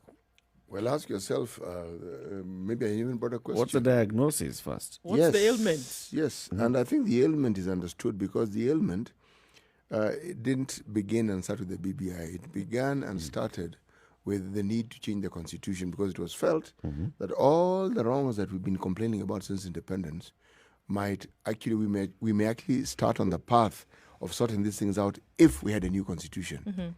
We got a new constitution. And those who participated in getting that constitution will admit even today that even what we had was probably not what everyone thought should be there. But people compromised and they said, okay, folks, let's move forward. The other matters can be looked at later. But for now, let's go with what we have. So why am I saying this? That even with the new constitution, it doesn't guarantee that all the problems you had will be resolved. And by the same token, it doesn't guarantee that the BBI will resolve all the questions and all the issues that we have. What these documents do and what these processes do is they move us forward. Certain steps are taken forward. Certain steps are taken forward. So That it is my contains opinion. some. It could have very many bad things, but there'll be something positive that will move forward. Yes, there's always something that pushes you forward. Is that a worthy price to pay? This, I think, is a question that is worthy of debate. Because there are those who might even have argued that we did not need a new constitution. In the first place. As if it's a question of debate. You know, and that's why we keep bringing up this issue. When they talk about BBI and the way forward is led by politicians, then it's because these are political leaders. They understand, they have lived and engaged with the people. They then hear what the people are saying. And then they have this ability to look at things from a bird's eye view. They can also see this is what is happening. This is what is expected of a leader. So when you come up with a solution and say, I think what is ailing us, there's something that is really making us get to this cycle where we are always polarized, where every election is a do or die. Everything that is happening, every little conversation that we have appears like it's a teeth-pulling exercise, like you keep saying. We need a solution. And probably the solution would be, how do we bring ourselves together to a table and address this particular? How do we confront what the problem is? That by itself is very good. And then it goes into the other side where then that good idea is hijacked by political players. Somebody sees there's an opportunity for me to then use this particular vehicle to make things work for me. And then the other somebody else feels it was a good opportunity. It's actually going to be of great benefit to this person. And therefore I'm going to fight it because I wish it was I who was in the driving seat of that. And now that I'm not the one, that this guy is going to end up with great benefit, and I'm going to oppose it. So the conversation then stops being what ails us, how do we seek solutions, to it becomes a contest between these two people who are fighting to be at the driving seat of this particular conversation. Which is what it appears to be at the moment. Yep. And that's why I was saying you would find that some people on the opposing side may have actually gone through the document and realized, hold on a second, there's actually maybe nothing really wrong with this thing. Or there are actually things that we could implement in this country. But by virtue of the fact that they're already on this polarized side, they're not going to go away from it. They're going to stick on that side. And then there are those on the other side who believe that maybe there's some things here that I don't necessarily agree with. But because I have stood on the side of the proponent of this initiative, I'm going to stay here regardless. And I think that is the problem of not having gone through it, or not having looked at it from a non-biased eye, which many would say in politics it's almost impossible to do without being unbiased. But in this case, for something that would affect the country in the manner in which it is, I think it would have been prudent for everybody to look at it without taking sides. But they've taken sides first and then are looking at it, which is now, unfortunately, the danger. Is there any clause, does any of you know if there's any clause in our constitution that speaks to amending the constitution should the implementation of it prove that it doesn't actually meet the intended purpose?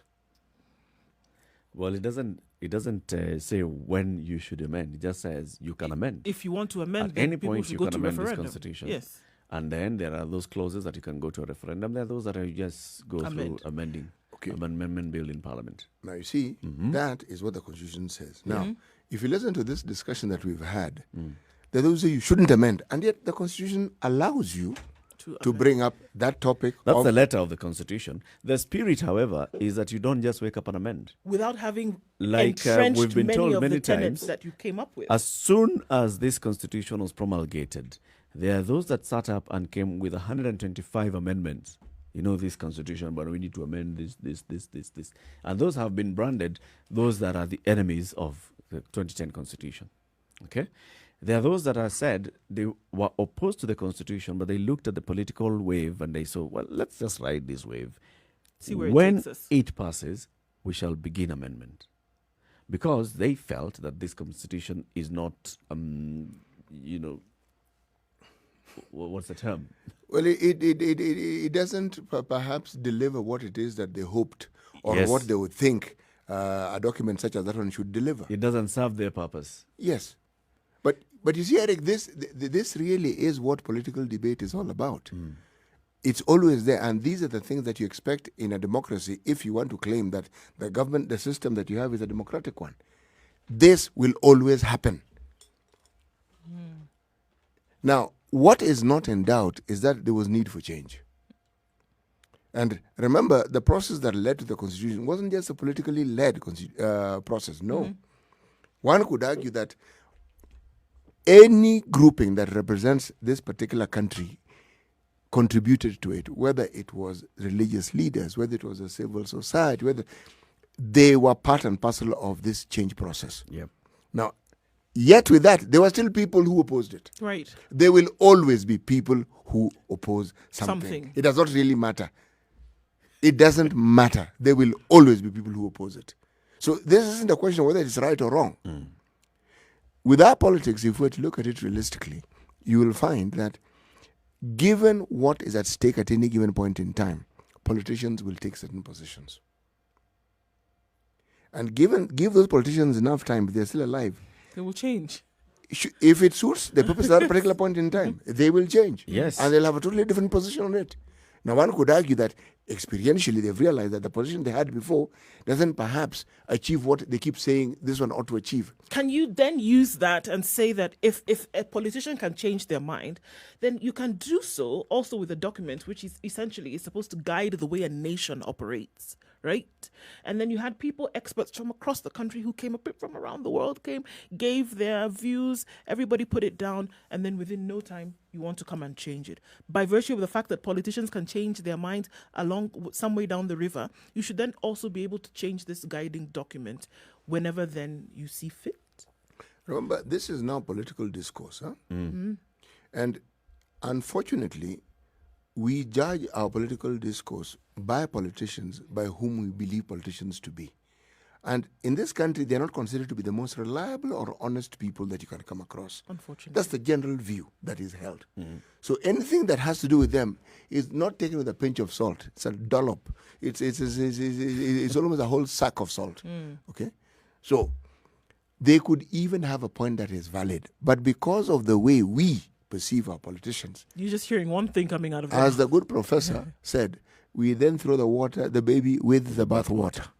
But there's history as well that's informing this.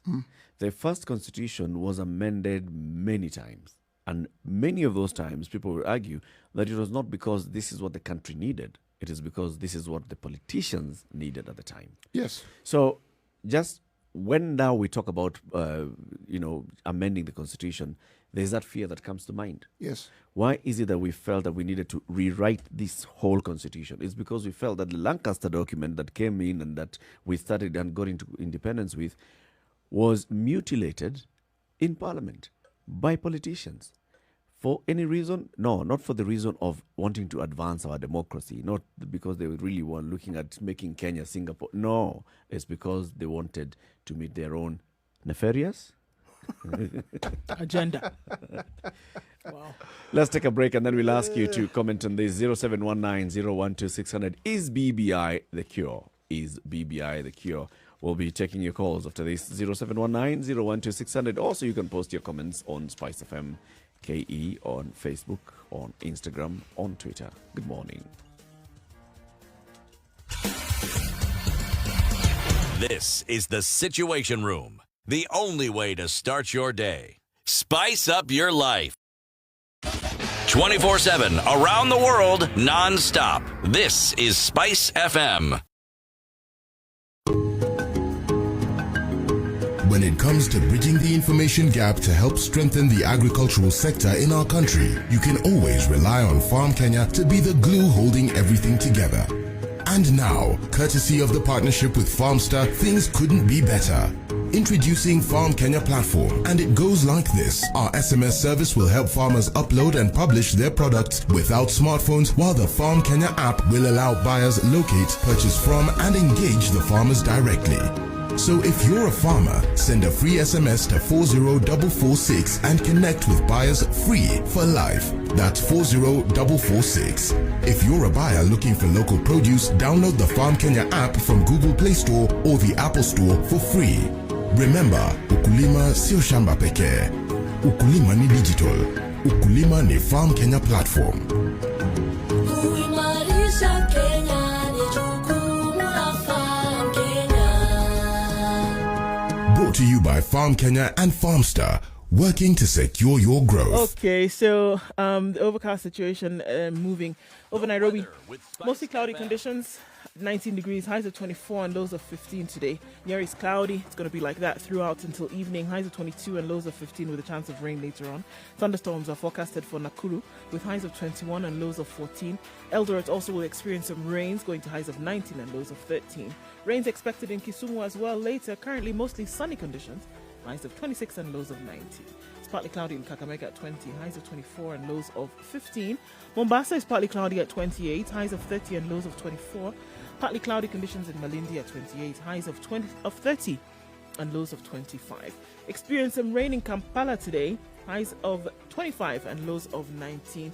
And also looks like rain in Dar es Salaam, 30 degrees the high and lows of 22. Johannesburg is mostly sunny and ever rising temperatures at 24 currently, going to highs of 31 and lows of 19. It's partly cloudy at 31 in Lagos and lows of 24. Going to the end of the day in Beijing, the sun is still out, highs of 22 and lows of 6. And in London, it's mostly cloudy at 11.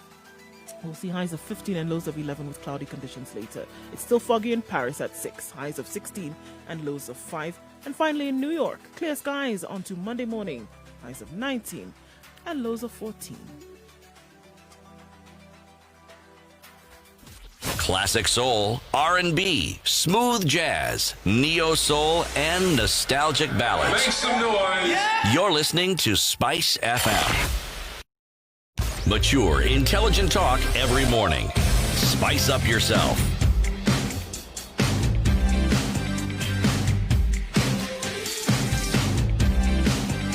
Mornings done right. 94.4 Spice FM, Nairobi. 18 minutes after 9, the conversation continues right here on Spice FM. This is the Situation Room. 0719-012-600. Is BBI the cure? At what point did the BBI conversation become a constitutional amendment conversation? Because it's actually what it is. The BBI cannot be it's what it is. The BBI cannot be the BBI. And what they propose to achieve is not possible to achieve unless we have a constitutional amendment. Some parts of what they hope to achieve. I mean, because some of the things that they talked about in the BBI, for example, in terms of reintroducing statehood, nationhood, and kind of things, you don't have to. There's some things which we've even had a conversation in this room where they said that those things can start even now without amending the Constitution. Actually, that's what part of the BBI can actually be implemented without changing the Constitution. 35% revenues to the counties, right? You don't need to have a constitutional amendment to give 35% to the counties. Just go ahead and do it. Let me explain why I'm saying what I'm saying. In order to change the kind of political system we have, okay, you need an amendment. Now, everything that you're saying is premised on there being, if we're to go by what His Excellency the Governor of Kisumu told us, is they're having a stable atmosphere within the country. And the understanding is that if the top positions within government seems to have been shared out, meaning it isn't just winner take all, then you have that atmosphere. So all the other things that you're talking about, true, you do not need an amendment. But I am saying, for it to actually work without the rancor that we actually put up with every so often, and to have this so-called peace, then you need to change the amendment. That's what I was saying. The changing of the amendment, the changing of the amendment, the amendment of amending the changes, constitutionalizing the change of the amendment. Right. It then takes a very pivotal position in the discussion. Are we in agreement that our problem is the political system that we have? Our problem, because I think we needed to have started with that. In the BBI process, the first thing was first identify what the problem is. Is there a consensus on what has been identified as a problem? Is there a consensus that our problem is, we know what our problem is, but now what is it that is causing this headache? Is there a consensus that it is a political system that we have where winner takes all, where we have a problem? Is the cure, because there are very many other needs that can come in. You know, the person who also vies as a presidential candidate, first of all, in the current constitution has been barred from taking up any other political office, any other office in the national leadership hierarchy. Is one of them saying, okay, so if you vie as a president and you lose, your party can nominate you into parliament. And that is open there. You know, that is one thing. There's the other one. We need to overhaul this whole system so that we don't have this presidential system, we have a parliamentary system. There's the other one. We need to have this hybrid system of a presidential parliamentary system that works this way and the other. All those are, these things that are now being prescribed as solutions. But what is causing our headache? Have we agreed on what is the cause of this headache? See, we are the cause of our own headache. I mean, it's not as though we can blame the system. Systems don't run on their own, for heaven's sake. But is there one problem? Is there just one problem? Because usually when you go and get a diagnosis, you're given the cure for this one thing that you're suffering from. Is it possible that there is one cure for what many people are saying there are different problems? People talk about a political system. People talk about tribal politics. People talk about divisive things that they see as a problem in this country. Can you have this one-size-fits-all cure for all of these things at the same time? Is it the way to go? Because I think we need to have a conversation first before we get to that point. Absolutely, that's the thing. I'm saying it has to be decided upon. What is the actual problem? The problem for one group of people could be one thing, and I don't think that you would have consensus again on what the problem is. No. I don't think everybody have a national consensus, but believe me, I don't think everybody is saying, as we look at the country today, and we look at the problems that would have dogged, if it's elections, for example, the problems that you had in 2002, the problems that you had in 2007, the problems that you had in 2013. I don't think everybody would say, this is the problem, this one thing. No. Unfortunately. Unfortunately, that I don't think will happen. Because, you see, what I perceive or what I would say is a problem is what, in my opinion, causes me the discomfort. Exactly. And it may not be what causes you discomfort. Exactly. You see, like every time people talk about tribal problems in this country, you see, they think about ethnic enclaves that are determined by certain geographical configurations. But there is a bigger understanding of tribe that actually is at the heart of this problem. If you consider the homogeneity of, say, parliamentarians, it actually constitutes a tribe. If you think of what we like calling the elite, whether they are the academic elite, that's a tribe. If you think about the social classes that are brought about by a certain accumulation of wealth, that's a tribe, because they resonate, they think the same, they have similar aspirations. Now, this tribal competition, in my mind, forget the ethnicity that goes with the tribe or the definition that goes. Forget that. It's this other definition that, in my opinion, causes the problems. Because there's an aspiration for people to join those tribes. We talk about entrepreneurship, we talk about corruption. Again, it's the competition to accumulate so that you can be accepted as a member. Because membership seems to be, in the minds of many people, it's determined by the accumulation of material things. Now, others will say, no, that isn't the problem. The problem actually is that people have become less religious or less fearing of God. Truth is this,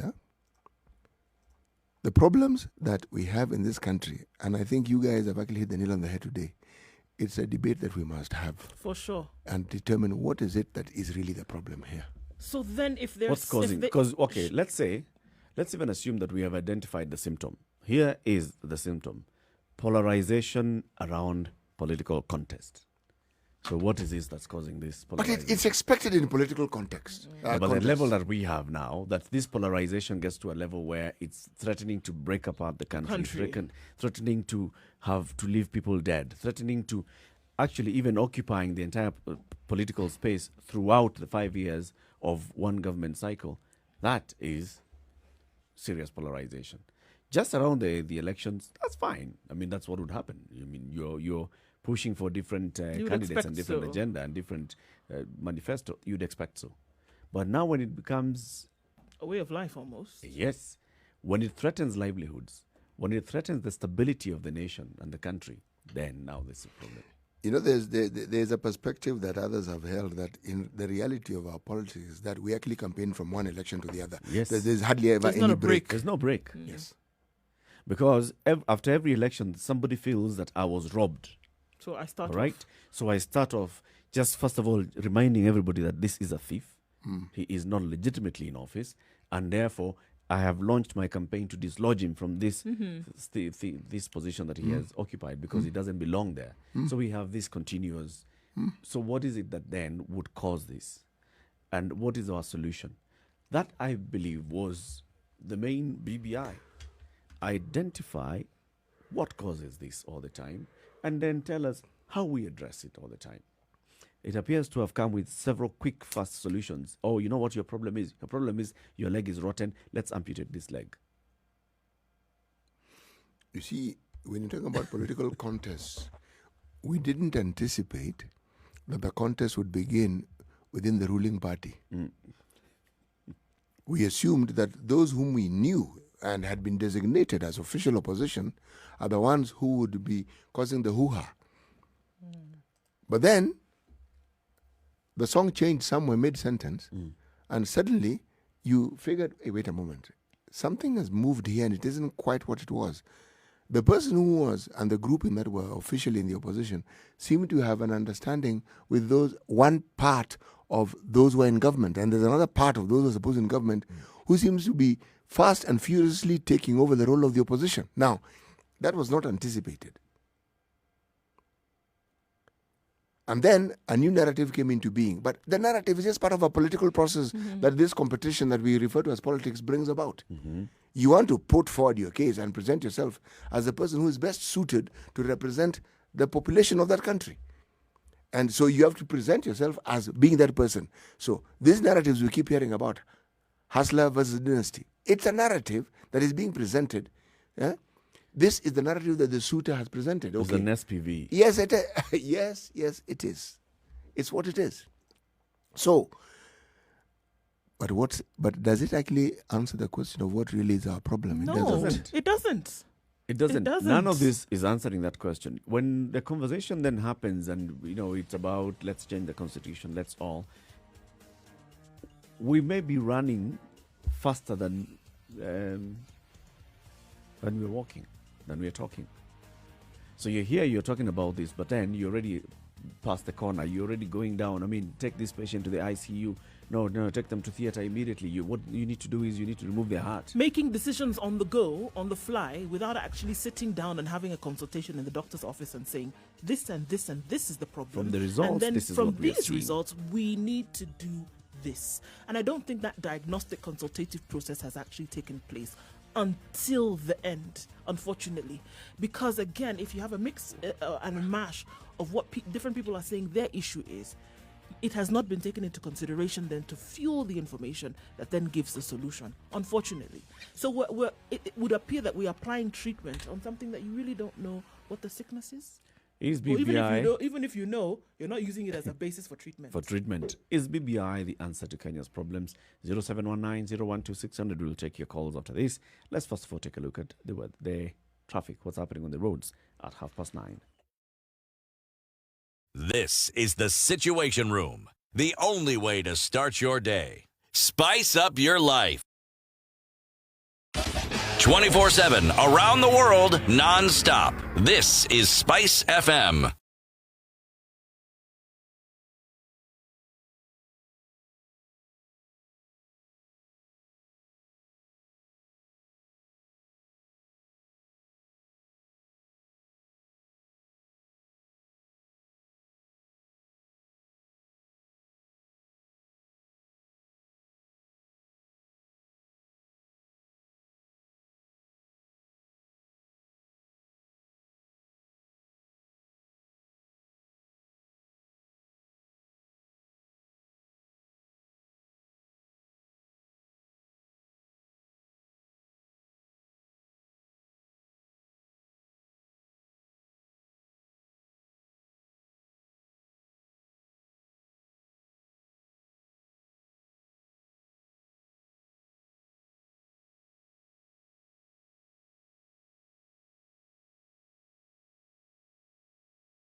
Traffic. Okay, so it's looking better.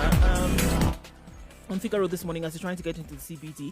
Not as chock-a-block as it was before. Officially out of traffic hour now.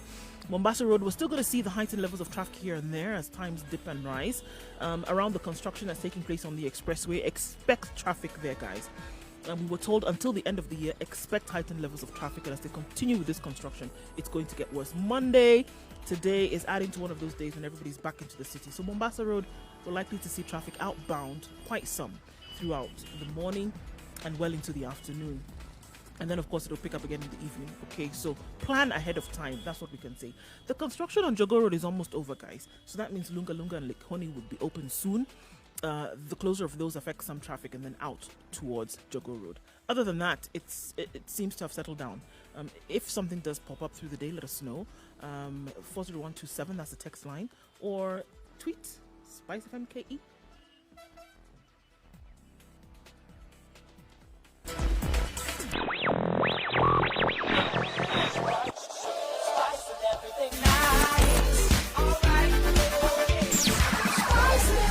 Spice up your life. Mature, intelligent talk every morning.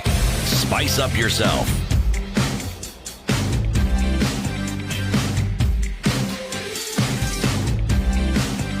Mornings done right. 94.4 Spice FM, Nairobi. 27 minutes to 10. 0719-012-600. Is BBI the answer to Kenya's problems? And we are looking at the answers coming in. There's just above that, Nduh, Daniel Osiemon who says BBI is a cure given that President Uhuru wants to deliver it without vested interests. If it were not for Ruto-Raila rivalry, we could not be here in the first place. Ruto always opposes anything that Raila supports without thinking. He goes on to say, our problem is in religion. 99% of Kenyans are Christians, yet we lead in corruption, land grabbing, and all other social ills. Across the borders in Somalia, 100% Muslims deliver justice for COVID-19 theft cases in a flash. It isn't 19. It's actually the figures are 87%, not 97. 87% are Christians in this country. Purportedly Christian. Oh, okay. Let's go to the phone lines. Kuria in Njeri. Good morning, Kuria. Hi, how are you, Eric? Fine, thank you. How are you? I'm very fine. Now I want to contribute to today's discussion. All right. I think what we are doing, Eric, we are taking it so much out of context on this BBI issue. One, let's take a case scenario. Okay. I want to blame three partners in this. I want to blame the media. Mm-hmm. I want to blame Jubilee, and I want to blame ODM. Mm-hmm. Now, on media part, Mm-hmm. I'll give you an example. You guys call the Mutua, the Governor Mutua, or this other guy from Makueni. You also call my Madam Deputy Governor Karogo from Njeri. Yep.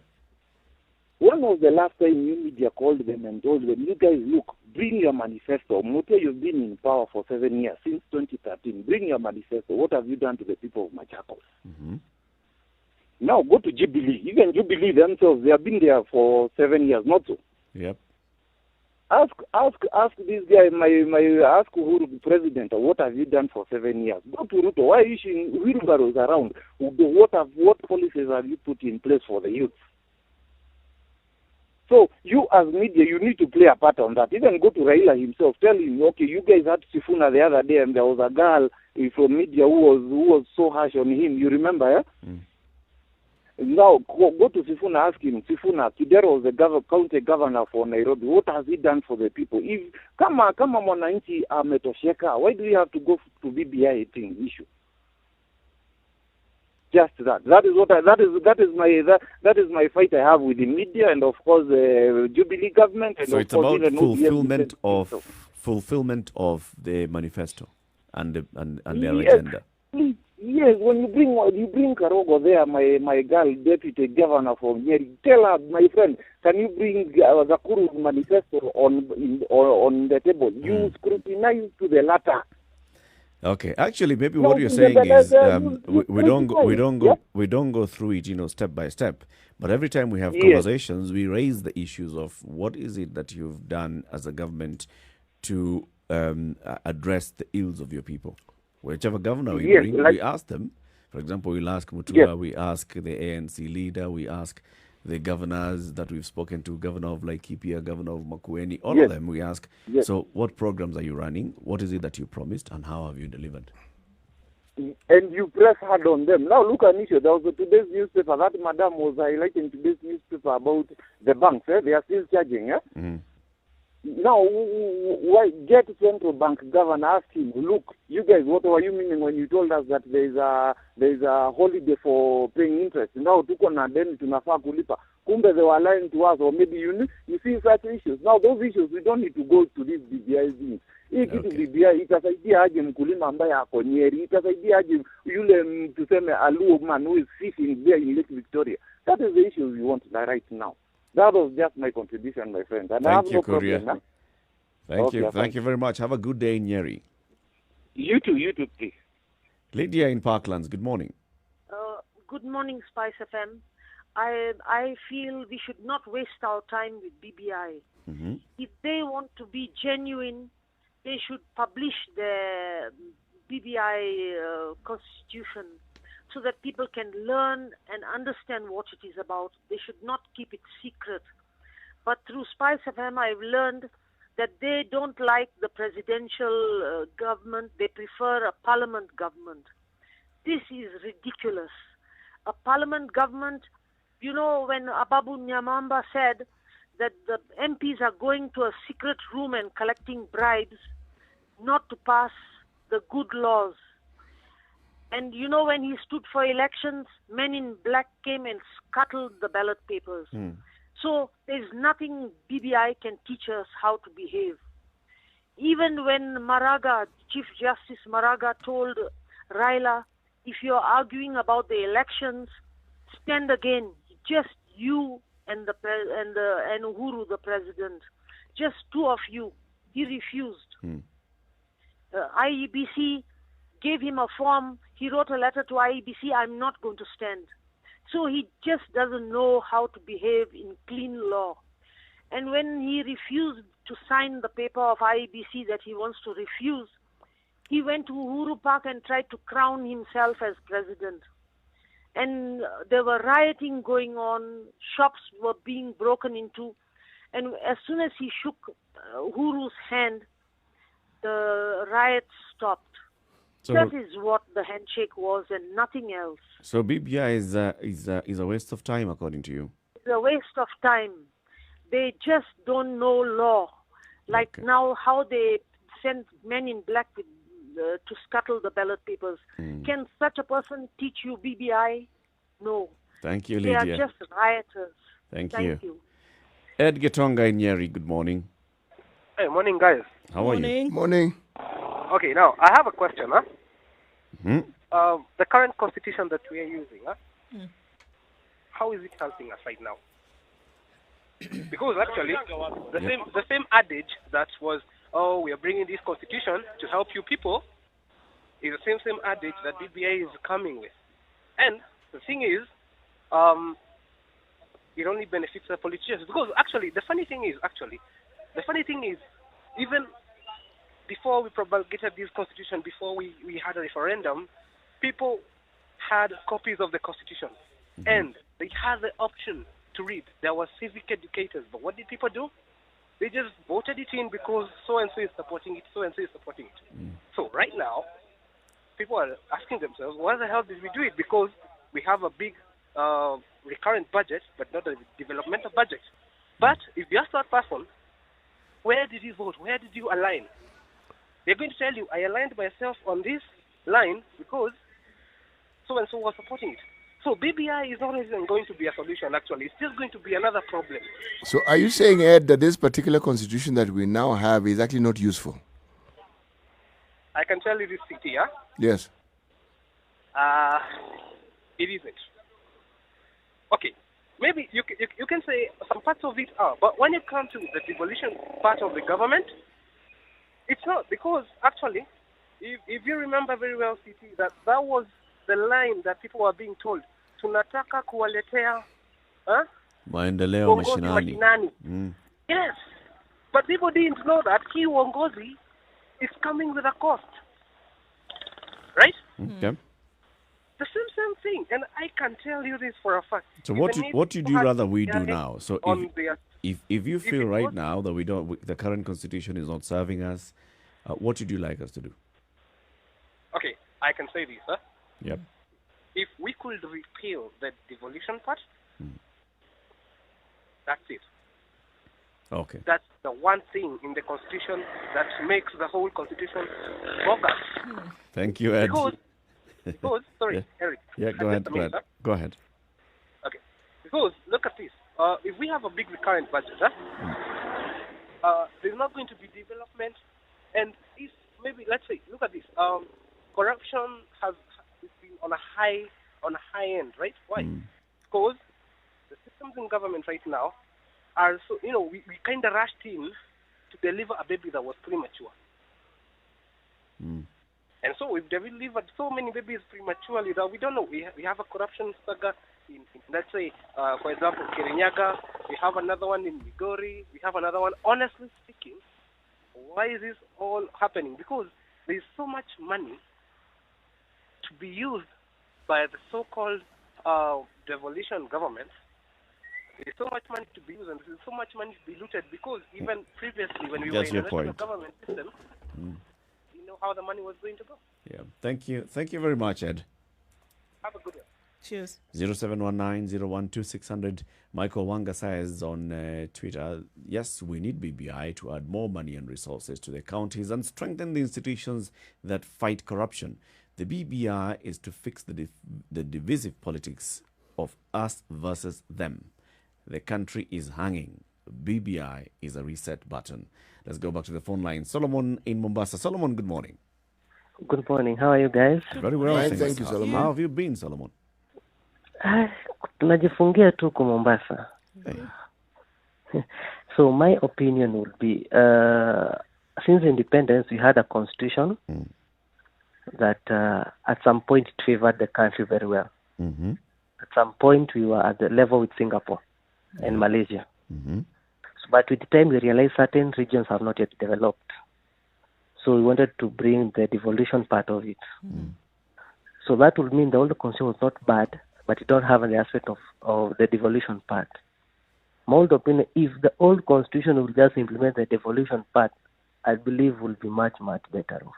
Because see, the old constitution had the opposition, the right of majority. It had whatever to cater for number 2 and whatever. But right now, when the winner takes all, the loser becomes nothing. So it sounds like you support the BBI process. No, see, I cannot support it. You have not read it. Oh. Process, not report. Yeah? Process. You see, The the BBI, process, the BBI idea. The BBI idea, yes, I support it on a condition. Until I read it, that's when I can make up my mind. Okay. If it's something that is not going to add any value, I don't think I'll despise it. There's a madam from Parkland will say that it is not helping. But there are some things that an investment that you make, you not get the return right now, but in the near future, but it will be at a cost. Okay. So that in the long run, we avoid all these clashes. These fights, trust me, it creates animosity and we hate each other. Thank you, Solomon. And people lose their lives. Asante sana. 0719-012-600. Martin in Kisumu, good morning. Good morning. How are you? Fine, thank you. Yes. Is the BBI the answer to Kenya's problems? We've not read it, but I suspect that it will not, of course, solve the problems that we have. So, because I suspect that it is all about creation of new positions in the government to benefit the political elite. Now, for example, BBI will not eradicate corruption that is definitely killing the country.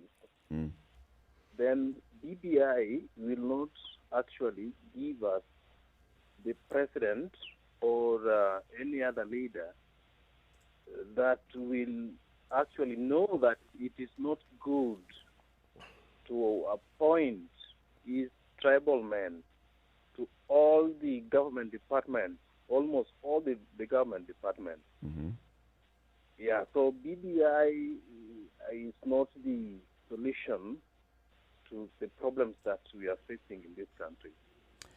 Right. Thank you very much, Martin. Thank you for your contribution. Let's take a break now at 13 minutes to 10 o'clock. We're still taking your calls, 0719-012-600. Also, you can SMS 40127 and tweet Spice FM KE or post your comment on Facebook.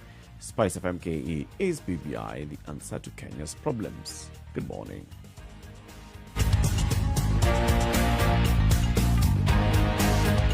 This is the Situation Room, the only way to start your day. Spice up your life. Spice FM, Nakuru. 24/7, around the world, non-stop. This is Spice FM.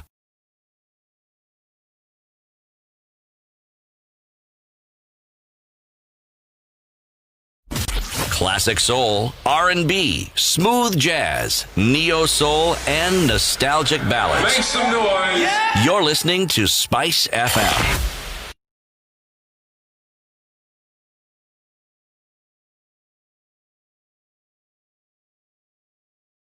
Mature, intelligent talk every morning. Spice up yourself.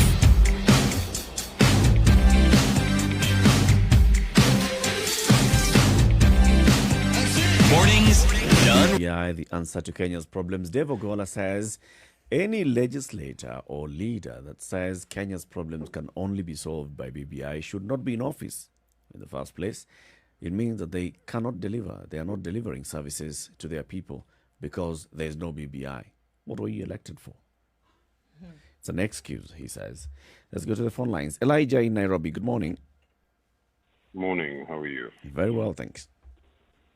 So I think one of the things, at least for me, is not even the process or the report. I don't trust the people who are driving it. So they've proven times without number to be self-seeking. If we had a process that was being driven by people who've stood on basis of integrity, at least to the public-facing aspect, there are people who have parted ways on principle and not on profit. These are people who, if they presented such a process, would be more palatable. We have whistleblowers who've been run out of the country. We have guys who are in charge of human rights. We have legal and brilliant minds who advise other countries. But because they don't have the political clout, their ideas seldom see light of day.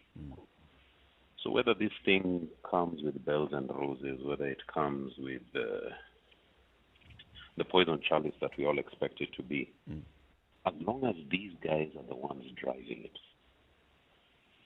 personally, I will meet it with a lot of skepticism. Okay. Yeah. Thank you, Elijah. Mohammed Dinmoki Jembe. Yes, sir. Good morning. Assalamu alaikum. Good morning, sir. Assalamu alaikum wangwana. Hatujambo kaka. Mimi nashukuru, nimefurahi kuwasikia tena hewani. Tunashukuru pia tumefurahi kusikia. From day one, when we gained independence, corruption was a crime. To marginalize is also a crime. And then we came up with the new Constitution 2010. Now we are coming up with a BBI. My friends, even if we write our Constitution with golden ink made of gold, and then we dotted it with diamonds, as long as implementation is not there, impunity is always rampant. And then morally, we misbehave morally. Our behavior. Tunateka maji na pakacha ndugu. Otherwise, tutaendelea tu kuzungumza mpaka kozi kauke. Hiyo ndio mawazo yangu. Hata tukaandika na wino wa dhahabu na tukatia vitone vya almasi. Ni kuteka maji na pakacha tu ndugu zangu. Hakuna implementation. Morally, we are not upright. Everybody is there for his own personal interest. They are leading us instead of pulling us. They are pushing us. Right. You can't pull a chain. You can't pull a rope. A rope, you have to pull it. You can't push it. That's leadership. Yeah. Kwa hivyo haya ndio mchango wangu bwana. Asante sana. Asante sana kaka. Levi says BBI is all about what Babu Owino said in Saboti. I don't remember what he said in Saboti, but he says creating spaces to selfish ends. Full stop. You see, this whole conversation has been hijacked by that political angle of it, and then looking at what is it that the leaders who are driving this conversation aspire or are hoping to achieve. Perceptions that the people who are leading this particular process have a specific agenda, and this agenda is not about the country, it's about themselves and their political fortunes and their futures. Then that whole thing muddies the water. You see, the two things that have been pointed out by Elijah and Mohammed, the individuals who are leading it. And this is, remember, early on in the show, we talked about the unfortunate reputation that our politicians tend to have in the eyes of the general public. Now, if they're the ones leading it, unfortunately, whatever it is, no matter how good it is, it's tainted even before you have been told what it is. Simply because of the reputation that our politicians have. True. Nzuri in Masai Mara. Good morning. Morning, sir. How are you, sir? Salama kabisa. How is the Masai Mara? Not bad. Which side of Masai Mara are you? Just out of town. Okay. Yes, I just want to make two contributions on BBI. Of course, BBI cannot be the solution to our problems. It can only mitigate our problems. But if it can mitigate, fine, we can pass it. Okay. But the most important thing in Kenya here is the political will. We can have the best constitution, but if the political will is not right, then I think we are not going to get it right. America changes its constitution each and every time. It's always about the political will. So let's sort that problem, and once, even if you have a bad constitution but the political will is correct, then I think we'll be right. Thank you very much. Asante sana Nzuri. So it's about the political will. It's all coming back to the politicians and what the politicians do and how the politicians speak, how the politicians behave, and deep inside, what is the driving and motivating the politicians. It's selfish interest, unfortunately. That is the perception of quite a number of people, that it is selfish. That when you're going into this office, that you're not really thinking about the country as a whole. You're thinking about what you can actually get for yourself, any kind of political expediency you can attain. And then really you find that after the 10 years or 5 years that you were there, if you've moved a step in a forward direction, then it's okay for you. That's what it is. You know, the general public, or the Mwananchi, as we refer to, members of our own country, keep moving and they keep changing and they keep evolving and they keep understanding more and more. It looks like it's a politician who hasn't evolved because they keep saying the same things over and over. So you get the impression that they're probably not aware that they're talking to the same people they've been telling this thing for the longest time, and there has been no action that has followed some of these things. So people tend to listen to you, but with a certain tilted head.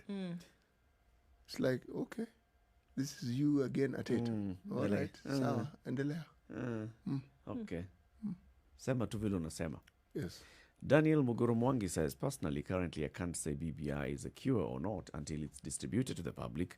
We go through it and then we'll be able to come to a conclusion whether it's beneficial or not. Still saying, all right, so whatever it is, bring it first. Let me make an informed decision. It went through validation before it was distributed to the people.